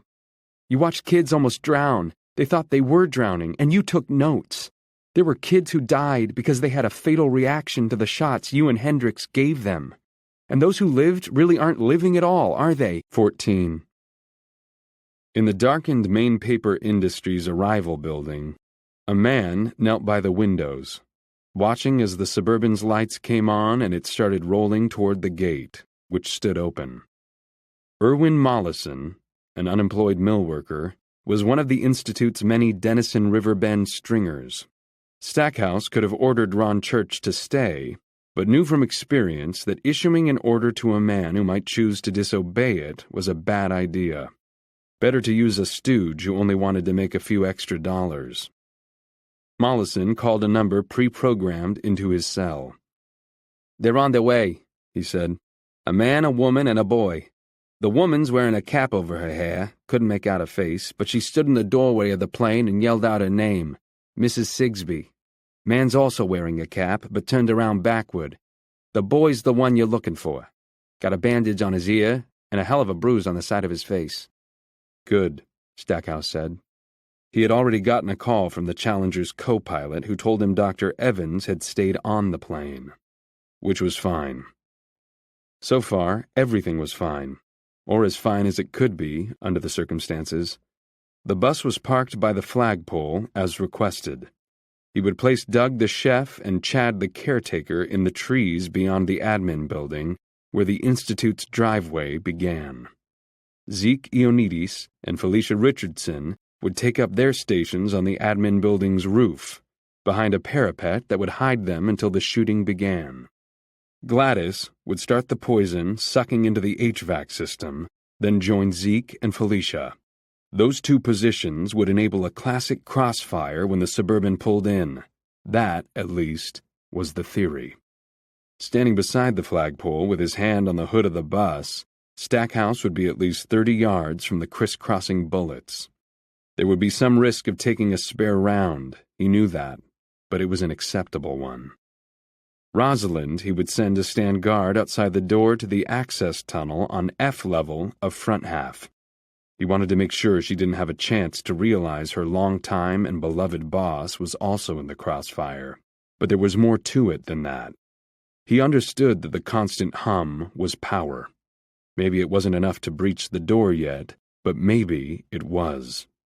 Maybe they were just waiting for the Ellis boy to arrive, so they could attack from the rear and cause the sort of chaos they had already brought about in back half. The Gorks didn't have brains enough to think of something like that, but there were the others. If that was the case, Rosalind would be there with her S&W 45, and the first ones through that door would wish they had stayed behind it. Stackhouse could only hope that 15. 3 o'clock. The hum was louder now. "Stop," Luke said.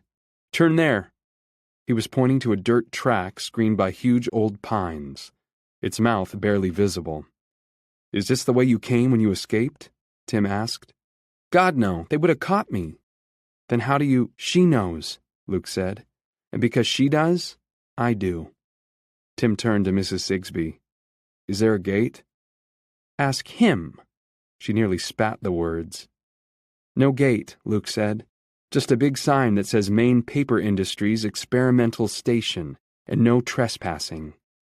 Tim had to smile at the expression of pure frustration on Mrs. Sigsbee's face. "Kid should be a cop, don't you think, Mrs. Sigsbee? No alibi would get past him." "Don't do this," she said. "You're going to get all three of us killed. Stackhouse will stop at nothing." She looked over her shoulder at Luke. "You're the mind reader. You know I'm telling the truth. So tell him." Luke said nothing. "How far to this institute of yours?" Tim asked. 10 miles, Mrs. Sigsbee said. "Maybe a bit more." She had apparently decided that stonewalling was useless. Tim turned onto the road. Once he was past the big trees, their branches brushed at the roof and sides of the car. He found it smooth and well-maintained. Overhead, a 3/4 moon cleared the slot through the trees, turning the dirt to the color of bone. Tim doused the Suburban's headlights and drove on. 16. 3:20. Avery Dixon seized Kalicia's wrist with a cold hand. She had been dozing on Nikki's shoulder. Now she raised her head. "Avester, wake them up! Helen and George and Nikki, wake them up!" "What? If you want to live, wake them up. It's going to happen pretty soon." Nick Wilholm already was awake. "Can we live?" he asked. "Do you think that's possible?" "I hear you in there!" Rosalind's voice, coming from the other side of the door, was only slightly muffled. "What are you talking about? And why are you humming?" Kalisha shook George and Helen awake. Kalisha could see the colored dots again. They were faint, but they were there. They went whooshing up and down the tunnel like kids on a slide. And that sort of made sense, because in a way they were kids, weren't they? Or the remains of them. They were thoughts made visible, looping and dancing and pirouetting through the wandering Ward A kids. And did those kids look slightly more lively? A little more there? Kalisha thought so, but maybe that was only her imagination. So much wishful thinking. You got used to wishful thinking in the Institute. You lived on it. "I have a gun, you know." "So do I, lady," George said. He grabbed his crotch, then turned to Avery. "What's up, boss baby?" Avery looked at them, one after another, and Kalisha saw he was crying. That made her stomach feel heavy, as if she'd eaten something bad and was going to be sick. "When it happens, you have to go fast." Helen, "When what happens, Avery?" "When I talk on the big phone." Nikki, "Talk to who?" "The other kids. The faraway kids." Kalisha nodded to the door. "That woman has a gun." Avery, "That's the last thing you have to worry about. Just go. All of you." "We," Nikki said. "We, Avery. We all go." But Avery was shaking his head. Kalisha tried to get inside that head, tried to find out what was going on in there, what he knew, but all she got were 3 words, repeated over and over. "You're my friends. You're my friends. You're my friends." 17. Luke said, "They're his friends, but he can't go with them." "Who can't go with who?" Tim asked. "What are you talking about?" "About Avery. He has to stay. He's the one who has to call on the big phone."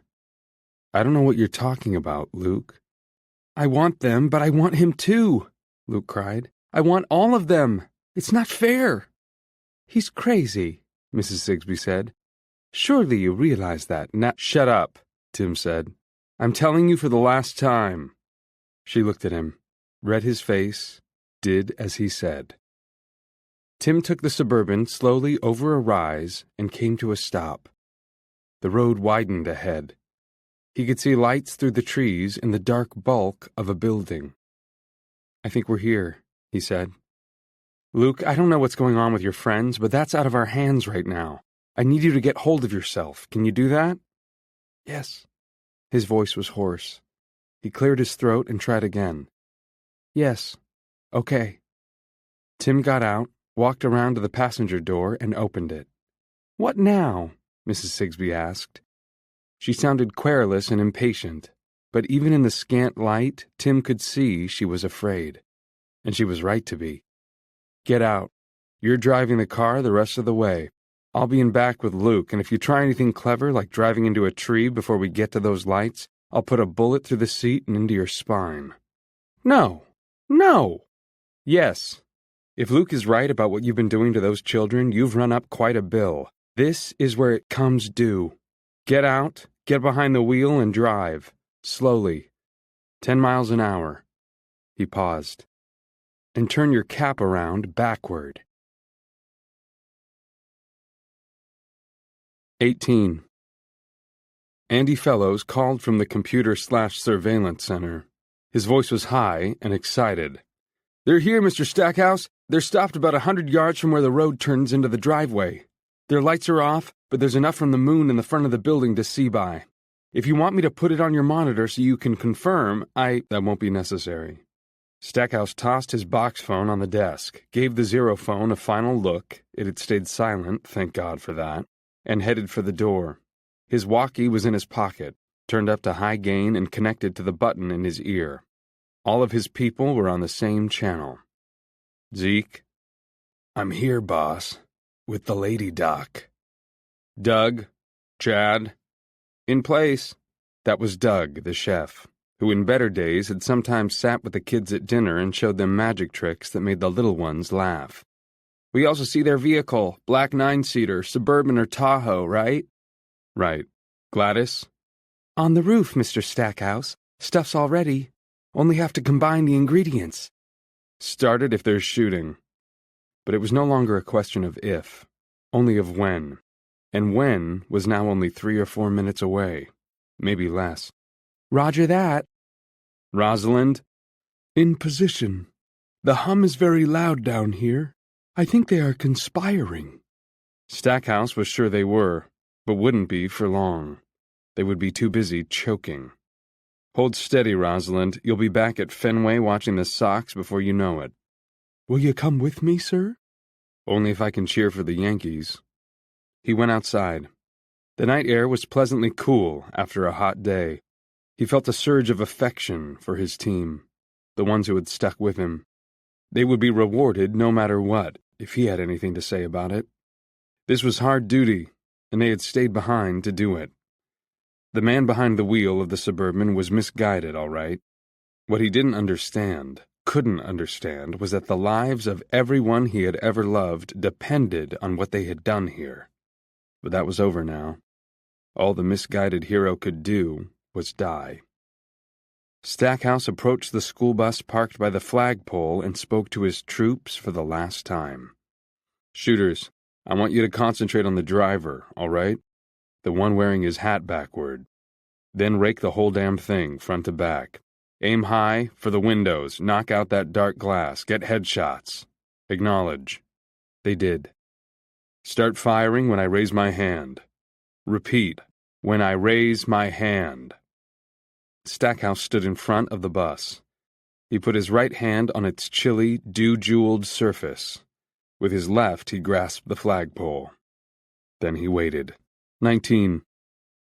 Drive, Tim said. He was on the floor behind the driver's seat. Luke was beneath him. Please don't make me do this, Mrs. Sigsbee said. If you just let me tell you why this place is so important. Drive. She drove. The lights drew closer. Now she could see the bus and the flagpole and Trevor standing between them. 20. It's time, Avery said. He had expected to be afraid. He had been afraid ever since waking up in a room that looked like his room but wasn't. And then Harry Cross had knocked him down and he had been more afraid than ever. But he wasn't afraid now. He was exhilarated. There was a song his mom played on the stereo all the time when she was cleaning, and now a line of it recurred to him. I shall be released.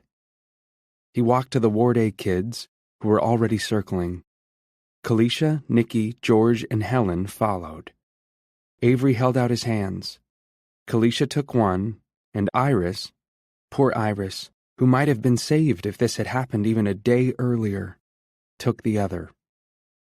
The woman standing guard outside the door shouted something, a question, but it was lost in the rising hum. The dots came, not dim now, but bright and getting brighter. The Stasi lights filled the center of the circle, spinning and rising like the stripe on a barber pole, coming from some deep seat of power, going back there, then returning, refreshed and stronger than ever. Close your eyes. No longer a thought, but a thought. Writing the hum. Avery watched to make sure they were doing it, then closed his eyes. He expected to see his own room at home, or maybe their backyard with the swing set and the above-ground pool his dad inflated every Memorial Day, but he didn't. What he saw behind his closed eyes, what all of them saw, was the Institute playground. And maybe that shouldn't have been a surprise. It was true that he had been knocked down there and made to cry, which was a bad beginning to these last weeks of his life. But then he had made friends, good ones. He hadn't had friends back home. In his school back home, they thought he was a weirdo. They even made fun of his name, running up to him and yelling, "Hey, Avery, do me a favory," in his face. There had been none of that here, because here they'd all been in it together. Here his friends had taken care of him, treated him like a normal person, and now he would take care of them. Kalisha, Nikki, George, and Helen. He would take care of them. Luke, most of all, if he could. With his eyes closed, He saw the big phone.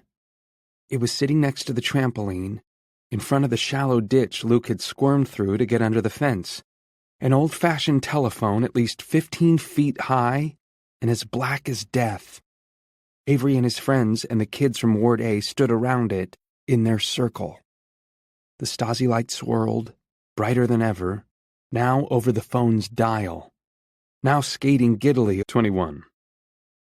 Through a few remaining trees, Stackhouse saw the Suburban roll forward.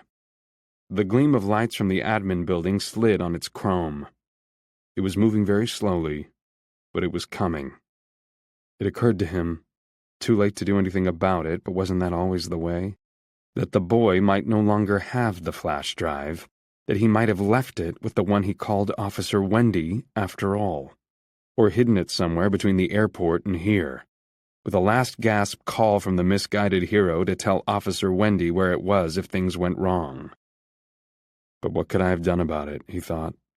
Nothing. There is only this. The Suburban appeared at the head of the driveway. Stackhouse remained standing between the bus and the flagpole, arms outstretched like Christ on the cross. The hum had reached a near deafening level, and he wondered if Rosalind was still holding her position or if she had been forced to flee. He thought of Gladys and hoped she was ready to start the mix. He squinted at the shape behind the Suburban's wheel. It was impossible to make out much, and he knew Doug and Chad wouldn't be able to see jack shit through the darkened rear windows until they were blown out, but the windshield was clear glass. And when the Suburban closed the distance to 20 yards, a little closer than he had hoped for, he saw the expansion band of the turned-around cap cutting across the driver's forehead, and let go of the flagpole. The driver's head began to shake frantically. One hand left the wheel, pressing a starfish shape against the windshield in a stop gesture, and he realized he'd been deked. The trick was as simple as a kid escaping by crawling under a fence and just as effective. It wasn't the misguided hero behind the wheel. It was Mrs. Sigsbee. The Suburban stopped again, then began to back up. "I'm sorry, Julia. No help for it," he said, and raised his hand. The shooting from admin and the trees began. At the rear of front half, Gladys Hickson removed the covers from 2 large buckets of bleach positioned under the HVAC unit which provided heating and cooling to back half and the access tunnel. She held her breath, dumped the bottles of toilet bowl cleaner into the buckets of bleach, gave each a quick stir with a mop handle, covered the buckets and the unit with a tarp, then sprinted for front half's east wing with her eyes burning. As she ran across the roof, she realized it was moving under her feet. 22. "No, Trevor, no!" Mrs. Sigsbee screamed. She was shaking her head back and forth. From his position behind her, Tim saw her raise one hand and press it against the windshield. She used the other hand to put the Suburban in reverse.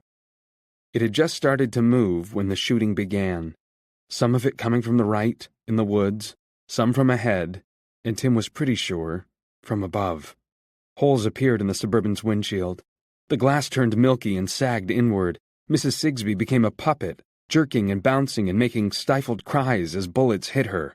"Stay down, Luke!" Tim shouted when the boy began to squirm beneath him. "Stay down!"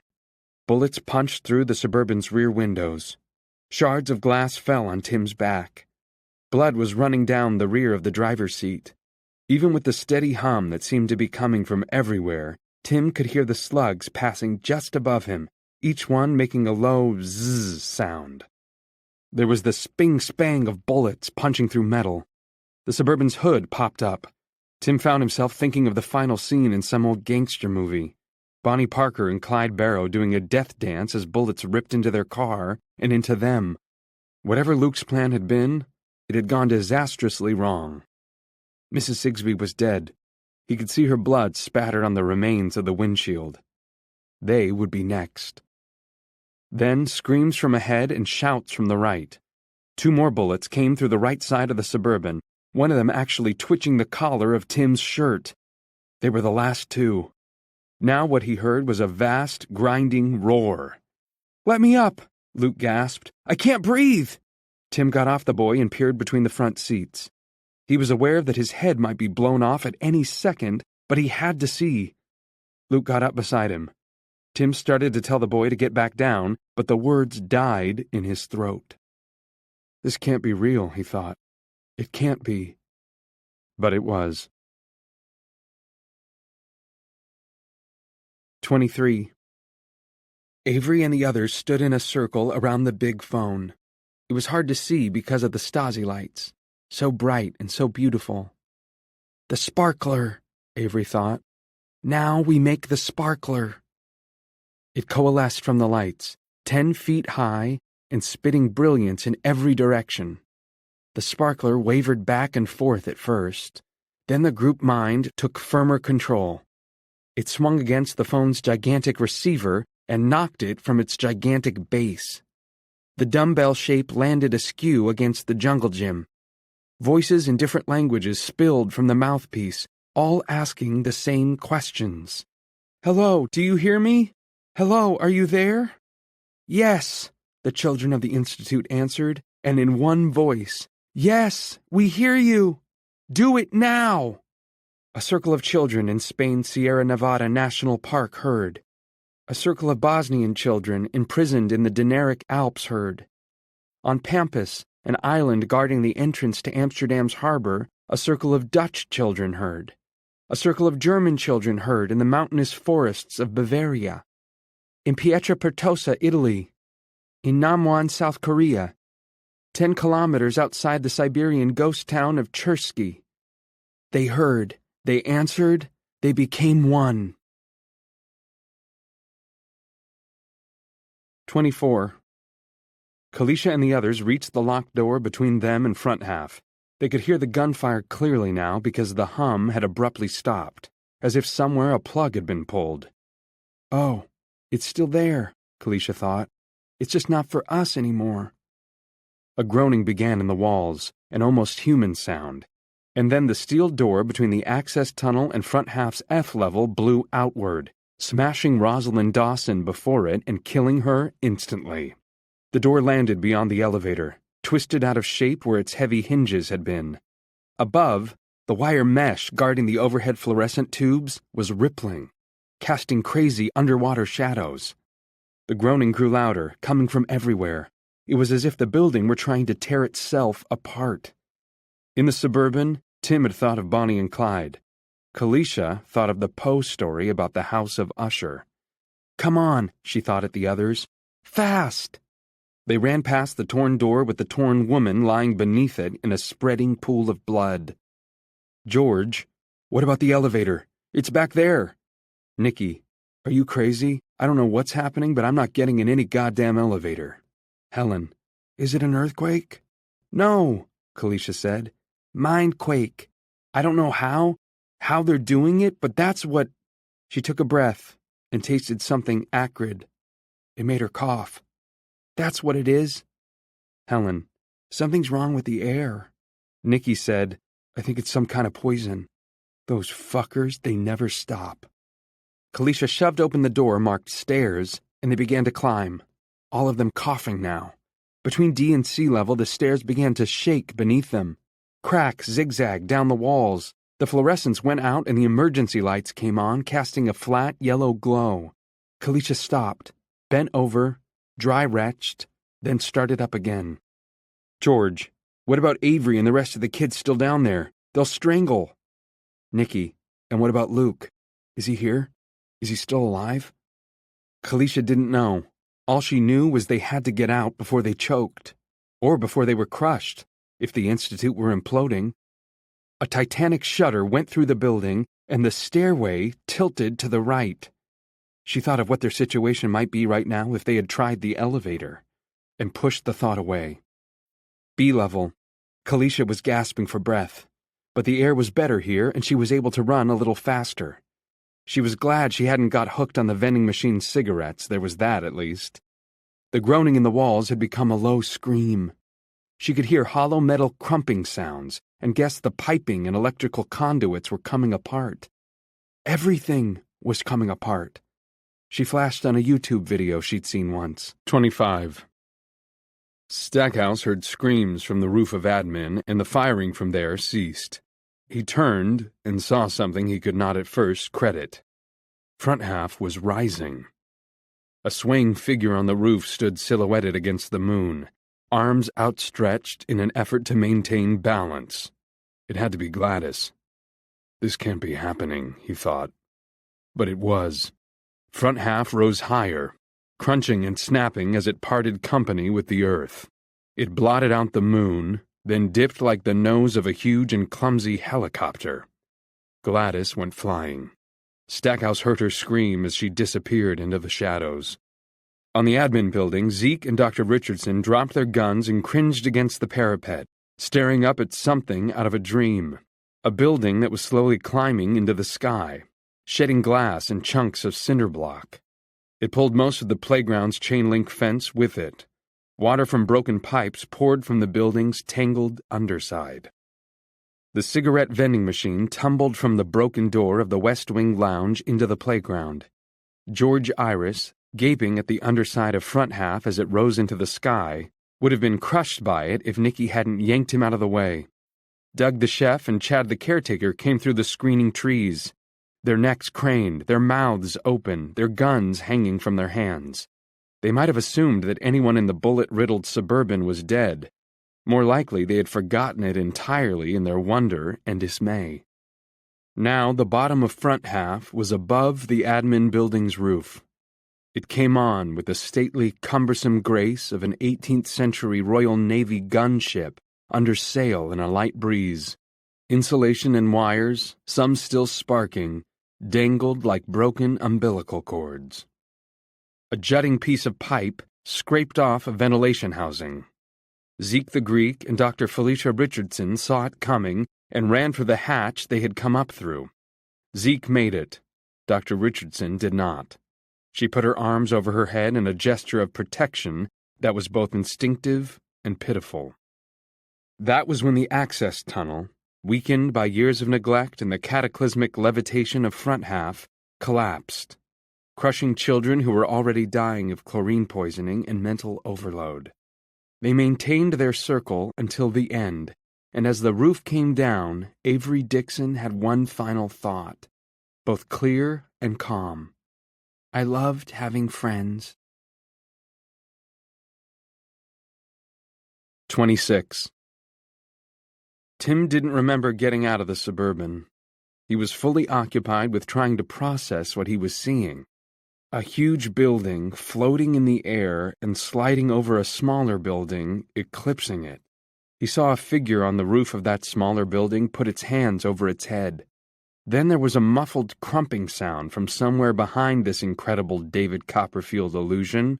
A great cloud of dust arose, and the floating building dropped like a rock. A huge thud shook the ground and made Tim stagger.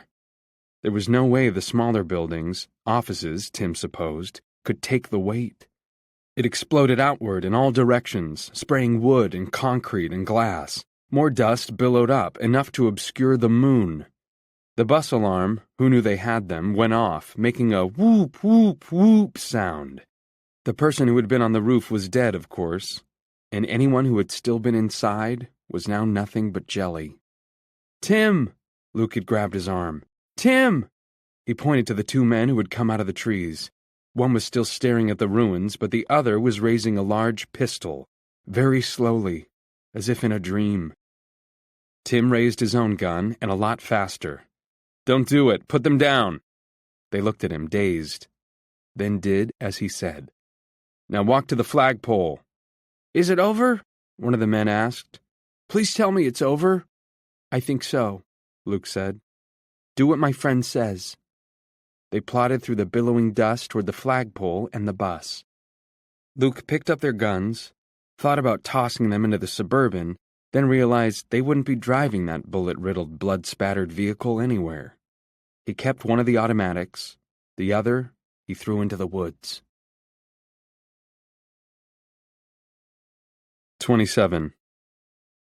Stackhouse took a moment to watch Chad and Chef Doug walk toward him, then turned to regard the ruins of his life. But who could have known, he thought. Who could have known that they had access to enough power to levitate a building? Not Mrs. Sigsbee, not Evans, not Heckle and Jekyll, not Donkey Kong, wherever he is tonight, and certainly not me. We thought we were working with high voltage, when in fact all we tapped was a trickle current. The joke was on us. There was a tap on his shoulder. He turned to regard the misguided hero. He was broad-shouldered, as an authentic hero should be, but he was wearing glasses, and that didn't fit the stereotype. Of course, there's always Clark Kent, Stackhouse thought. "Are you armed?" the man named Tim asked. Stackhouse shook his head and made a weak gesture with one hand. They were supposed to take care of that. "Are you three the last?" "I don't know." Stackhouse had never felt so weary. He supposed it was shock. That and the sight of a building rising into the night sky, blotting out the moon. Maybe some of the staff in back half are still alive, and the docs there, Hallis and James. As for the children in front half, though, I don't see how anyone could have survived that. He gestured toward the ruins with an arm that felt like lead. "The rest of the children, though," Tim said. "What about them? Weren't they in the other building?" "They were in the tunnel," Luke said. "He tried to gas them, but the tunnel collapsed first. It collapsed when front half rose up." Stackhouse thought of denying this, but what good would it do if the Ellis boy could read his mind? Besides, he was so tired, so completely used up. "Your friends, too?" Tim asked. Luke opened his mouth to say he didn't know for sure, but probably. Then his head jerked around, as if he had been called. If so, the call had come inside his head, because Tim only heard the voice a space of seconds later. "Luke!" A girl was running across the littered lawn, skirting the rubble that had exploded outward in a kind of corona. 3 others were following her, 2 boys and another girl. "Lukey!" Luke ran to meet the girl in the lead and threw his arms around her. The other 3 joined them, and as they hugged in a group embrace, Tim heard the hum again, but lower now. Some of the rubble stirred, pieces of wood and stone rising into the air, then falling again. And didn't he hear the whisper of their mingled voices in his head? Maybe just his imagination, but "They're still putting out juice," Stackhouse said. He spoke disinterestedly, like a man passing the time of day. 28. The last survivors of the Institute hugged and hugged and hugged. Luke felt that he could embrace them like this forever, and feel them embracing him, because he had never expected to see any of them again. For the moment, all they needed was inside the huddled circle they made on this littered lawn. All they needed was each other. The world and all its problems could go fuck itself. Avery? Kalisha. Gone. Him and the rest. When the tunnel came down on top of them. Nicky. It's better this way, Luke. He wouldn't have been the same. Not himself.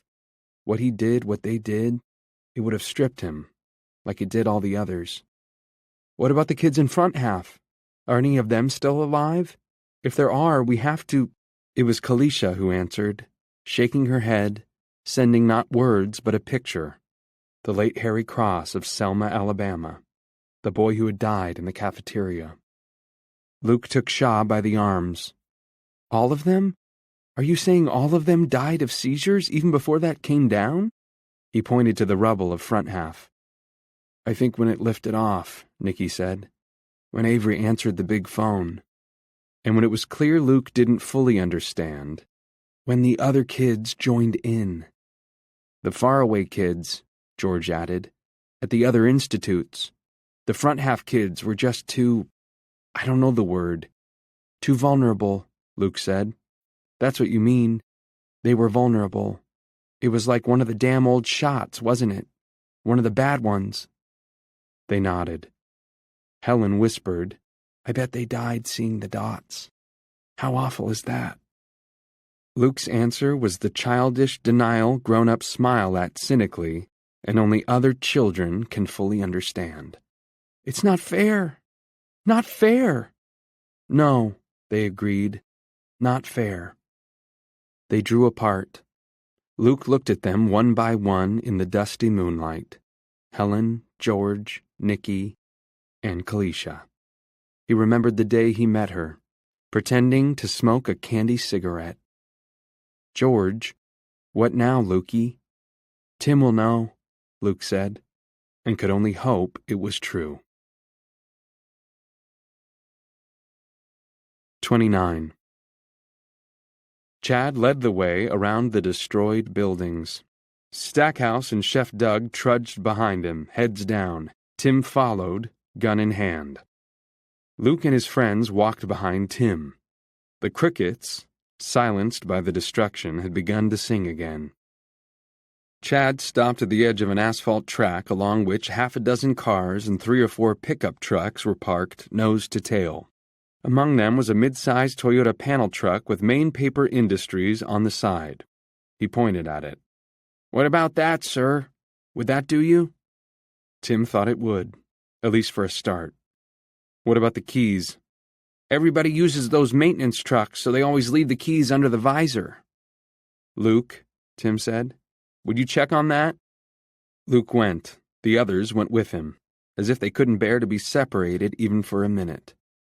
Luke opened the driver's door and lowered the visor. Something dropped into his hand.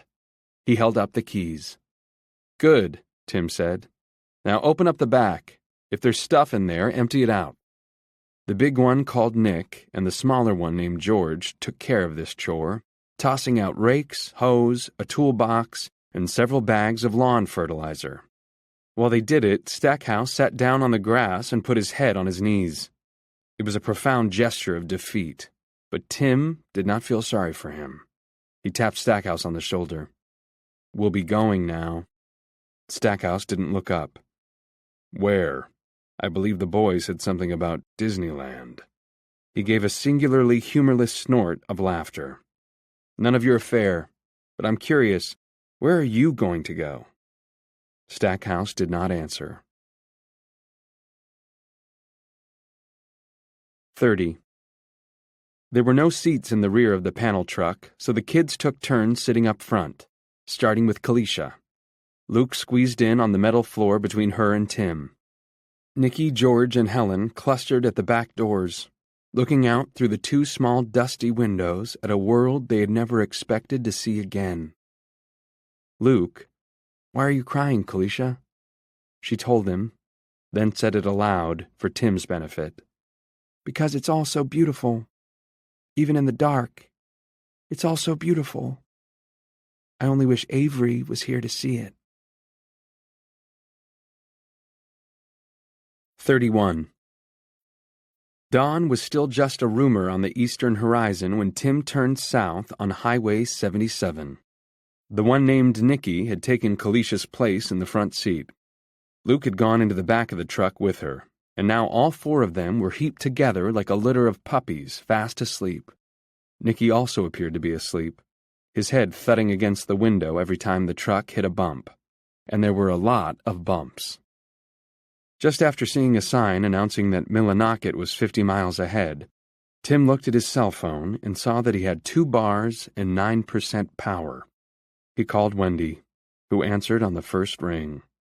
She wanted to know if he was all right. He said he was. She asked if Luke was. "Yes, he's sleeping. I've got 4 more kids. There were others, I don't know how many, quite a few, but they're dead." "Dead? Jesus, Tim, what happened?" "Can't tell you now. I will when I can, and you might even believe it, but right now, I'm in the willywags. I've got maybe $30 in my wallet, and I don't dare use my credit cards. There's a hell of a mess back there, and I don't want to risk leaving a paper trail. Also, I'm tired as hell. The truck's still got half a tank of gas, which is good, but I'm running on fumes. Bitch, bitch, bitch, right?" "What?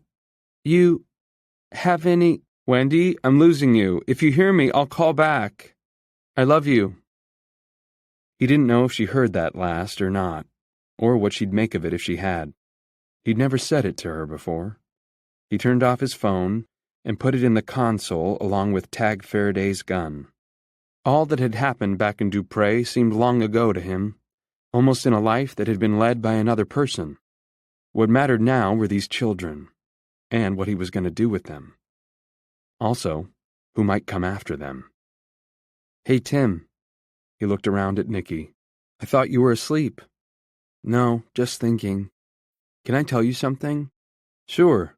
Tell me a lot. Keep me awake." "Just wanted to say thanks. I won't say you redeemed my faith in human nature, but coming with Lukey like you did, that took balls. Listen, kiddo, are you reading my mind?" Nick shook his head. "Can't do it just now. Don't think I could even move any of the candy wrappers on the floor of this heap, and that was my thing. If I was linked up with them," he inclined his head toward the sleeping children in the back of the panel truck, "it'd be different, at least for a while." "You think you'll revert? Go back to whatever you had before?" "Dunno. It's not a big deal to me either way. Never was. My big deals were football and street hockey." He peered at Tim. "Man, those aren't bags under your eyes, those are suitcases." "I could use some sleep. 32. Not long before the Millinocket branch of the Seamen's Trust opened at 9 o'clock on that day, a teller named Sandra Robichaux summoned the bank manager from his office. "We have a problem," she said. "Take a look at this." She seated herself at the ATM video replay. Brian Stearns sat down beside her. The unit's camera slept between transactions, and in the small northern Maine town of Millinocket, that usually meant it slept all night, waking up for its first customers around 6 o'clock. The timestamp on the screen they were looking at said 5:18 a.m. As Stearns watched, 5 people walked up to the ATM. 4 of them had their shirts pulled up over their mouths and noses, like bandit masks in an old-time western. The 5th had a gimme cap pulled down low over his eyes. Stearns could see Maine Paper Industries on the front. "Those look like kids." Sandra nodded. "Unless they're midgets, which doesn't seem very likely. Watch this, Mr. Stearns." The kids joined hands and formed a circle. A few lines of fuzz ran across the picture, as if from momentary electrical interference. Then money began to spew from the ATM slot. It was like watching a casino slot machine pay off. "What the hell?" Sandra shook her head. "I don't know what the hell, but they got over $2,000, and the machine's not supposed to give anybody more than $800. That's the way it's set. I guess we should call somebody about it, but I don't know who." Stearns didn't reply. He only watched, fascinated, as the little bandits, they looked like middle schoolers if that, picked up the money. Then they were gone. The Lisping Man. 1. On a cool October morning, some 3 months later, Tim Jameson strolled down the driveway from what was known as Catawba Hill Farm to South Carolina State Road 12A.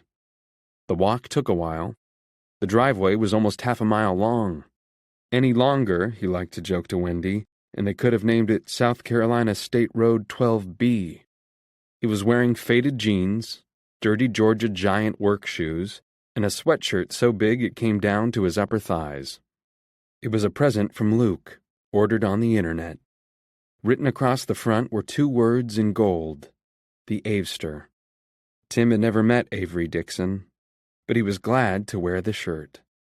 His face was deeply tanned. Catawba hadn't been a real farm for 10 years, but there was still an acre of garden behind the barn, and this was harvest season. He reached the mailbox, opened it, started to paw out the usual junk — nobody got real mail these days, it seemed — then froze. His stomach, which had been fine on the walk down here, seemed to contract. A car was coming, slowing down and pulling over. There was nothing special about it, just a Chevy Malibu smudged with reddish dust and with the usual budget of bugs smashed into the grill.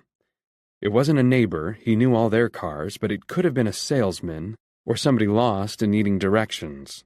Only it wasn't.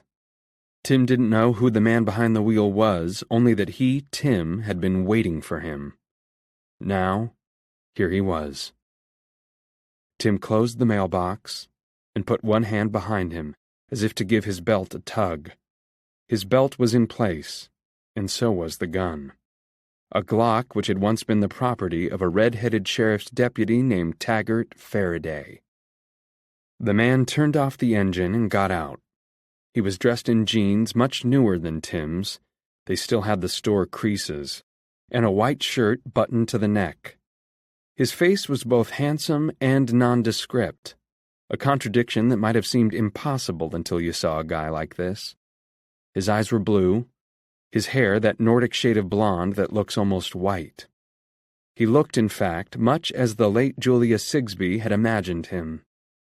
He wished Tim a good morning, and Tim returned the greeting with his hand still behind his back. "You're Tim Jameson." The visitor held out his hand. Tim looked at it, but didn't shake it. "I am. And who might you be?" The blond man smiled. "Let's say I'm William Smith.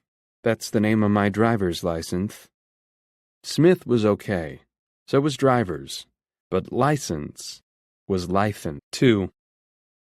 Tim expected Wendy back from Columbia for supper, but she called and said she had to stay over. Yet another meeting about the future of Fairleigh County law enforcement had been scheduled for the following morning. "Jesus, won't this ever be over?" Tim asked. "I'm pretty sure this will be the last one. It's a complicated situation, you know, and bureaucracy makes everything worse. All okay there?" "All fine," Tim said, and hoped it was true. He made a big pot of spaghetti for supper. Luke threw together a bolognese sauce.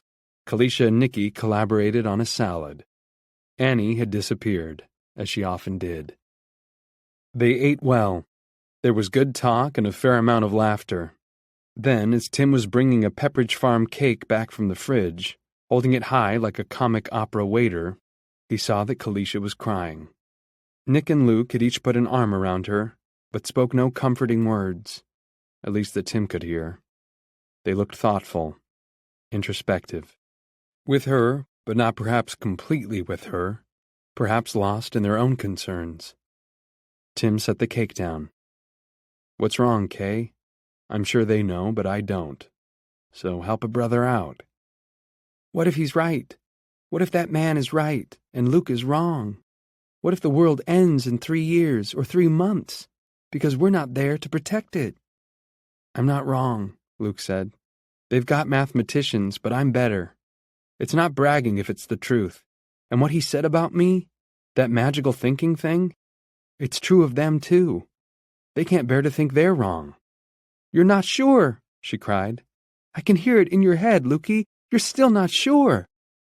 Luke did not deny this, just stared down at his plate. Kalisha looked up at Tim. "What if they're only right once? Then it will be on us." Tim hesitated. He didn't want to think that what he said next might have a major influence on how this girl lived the rest of her life. There was no way he wanted that responsibility, but he was afraid he had it anyway. The boys were listening too, listening and waiting. He had no psychic powers, but there was one power he did have. He was the grown-up, the adult. They wanted him to tell them there was no monster under the bed. "It's not on you. It's not on any of you. That man didn't come to warn you to be quiet. He came to poison your life. Don't let him do it, Kalisha. Don't any of you let him do it. As a species, we're built to do one thing above all others, and you kids did it." He reached out with both hands and wiped the tears from Kalisha's cheeks. "You survived. You used your love and your wits, and you survived." 3. Friday came, and it was Nick's turn to go. Tim and Wendy stood with Luke, watching as Nicky and Kalisha walked down the driveway with their arms around each other. Wendy would drive him to the bus station in Brunswick, but the three up here understood that those two needed and deserved a little time together first, to say goodbye. "Let's go over it again," Tim had said an hour earlier after a lunch neither Nicky nor Kalisha did much with. Tim and Nicky had gone out on the back stoop, while Luke and Kalisha did up the few dishes. "No need," Nicky said. "I got it, man, really."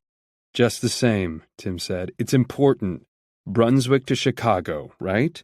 "Right. The bus leaves at 7:15 tonight." "Who do you talk to on the bus?" "Nobody. Draw no attention." "And when you get there?" "I call my Uncle Fred from the Navy Pier, because that's where the kidnappers dropped me off. Same place they dropped George and Helen off. But you don't know that. No, I don't. Do you know George and Helen? Never heard of them. And who were the people who took you? Don't know. What did they want? Don't know. It's a mystery. They didn't molest me. They didn't ask me questions. I didn't hear any other kids. I don't know jack. When the police question me, I don't add anything. That's right. Eventually the cops give up and I go on to Nevada and live happily ever after with my aunt and uncle and Bobby. Bobby being Nick's brother, who had been at a sleepover on the night Nick was taken. And when you find out your parents are dead, news to me. And don't worry, I'll cry. It won't be hard. And it won't be fake. Trust me on that. Can we be done? Almost. First, unball your fists a little. The ones at the ends of your arms and the ones in your head. Give happily ever after a chance. Not easy, man. Nick's eyes gleamed with tears. Not fucking easy. I know, Tim said, and risked a hug. Nick allowed it passively at first, then hugged back. Hard. Tim thought it was a start, and he thought the boy would be fine no matter how many questions the police threw at him, no matter how many times they told him it didn't make any sense. George Iris was the one Tim worried about when it came to adding stuff. The kid was an old-school motormouth and a born embellisher. Tim thought, however, hoped, that he had finally gotten the point across to George. What you didn't know kept you safe. What you added could trip you up. Now Nick and Kalisha were embracing by the mailbox at the foot of the driveway, where Mr. Smith had laid blame in his lisping voice, trying to sow guilt in children who had only wanted to stay alive. He really loves her, Luke said. Yes, Tim. 4. 2 weeks later, it was Kalisha's turn to go. Not to the bus station in Brunswick, but the one in Greenville. She would arrive in Chicago late the following day and call her sister in Houston from the Navy Pier. Wendy had gifted her with a small beaded purse. In it was $70 and a phone card. There was a key, identical to Nikki's, in one of her sneakers. The money and phone card could be stolen. The key, never. She hugged Tim hard. That's not enough thanks for what you did, but I don't have anything else. It's enough, Tim said. I hope the world doesn't end because of us. I'm going to tell you this one last time, Shaw. If someone pushes the big red button, it won't be you. She smiled wanly. When we were together at the end, we had a big red button to end all big red buttons. And it felt good to push it. That's what haunts me. How good it felt. But that's over. Yes, it's all going away, and I'm glad. No one should have power like that, especially not kids. Tim thought that some of the people who could push the big red button were kids, in mind if not in body, but didn't say so. She was facing an unknown and uncertain future, and that was scary enough. Kalisha turned to Luke and reached into her new purse. I've got something for you. I had it in my pocket when we left the Institute and didn't realize it. I want you to have it. What she gave him was a crumpled cigarette box. On the front was a cowboy twirling a lariat. Above him was the brand Roundup Candy Cigarettes. Below him was Smoke Just Like Daddy. There's only some pieces left, she said. Busted up and probably stale, too, but... Luke began to cry. This time it was Kalisha who put her arms around him. Don't, honey, she said. Don't. Please? You want to break my heart? 5. When Kalisha and Wendy were gone, Tim asked Luke if he wanted to play chess. The boy shook his head. I think I might just go out back for a while and sit under that big tree. I feel empty inside. I never felt so empty. Tim nodded. You'll fill up again. Trust me. I guess I'll have to. Tim, do you think any of them will have to use those keys? No. The keys would open a safety deposit box in a Charleston bank. What Maureen Alverson had given Luke was inside. If anything happened to any of the kids who had now left Catawba Farm, or to Luke, Wendy, or Tim, one of them would come to Charleston and open the box. Maybe all of them would come, if any of the bond forged in the Institute remained. Would anyone believe what's on the flash drive? Annie certainly would, Tim said, smiling. She believes in ghosts, UFOs, walk-ins, you name it. Luke didn't smile back. Yeah, but she's a little, woo-woo. Although she's better now that she's seeing so much of Mr. Denton. Tim's eyebrows went up. Drummer? What are you telling me, that they're dating? I guess so, if that's what you still call it when the people doing it are old. You read this in her mind? Luke smiled a little.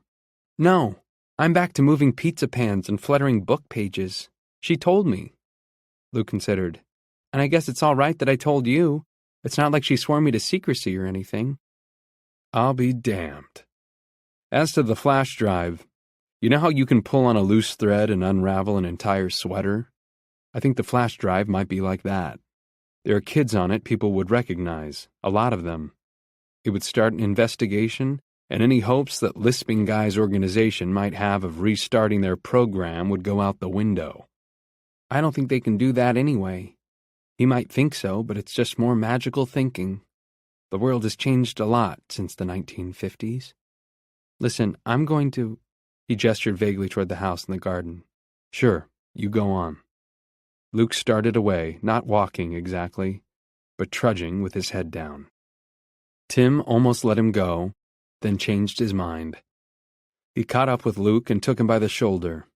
When the boy turned, Tim hugged him.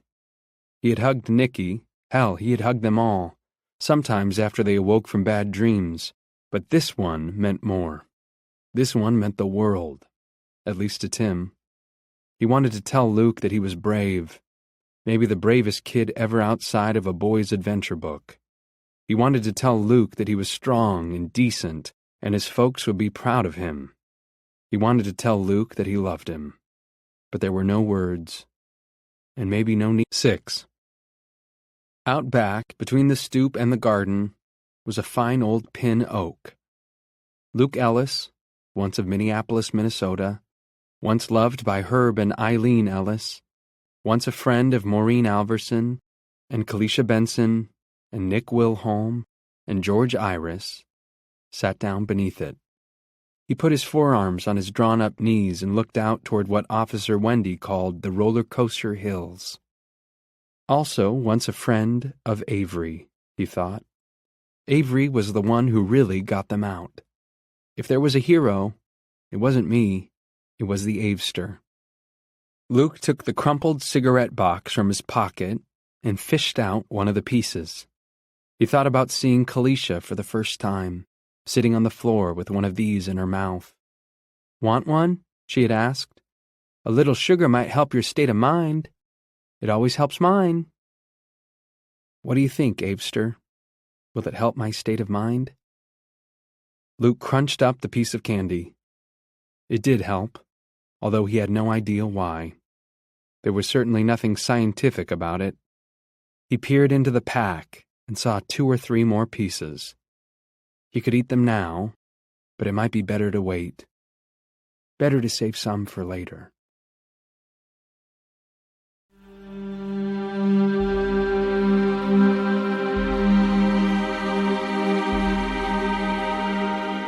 The Institute was written by Stephen King and read by Santino Fontana. It was recorded by Don Hoffman, Mike Oddmark, and Stephen Toll at CityVox, New York. Editing and post-production by Mike DeCino. Terry Hogan was the mix engineer. The associate producer was Tiffany Ferrari.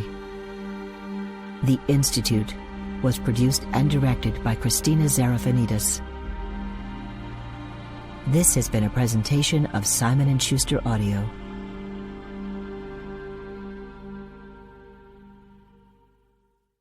The Institute, a novel, is available in print from Scribner. Also from Simon & Schuster Audio by Stephen King, The Outsider, a novel, read by Will Patton, and Pet Cemetery, a novel, read by Michael C. Hall.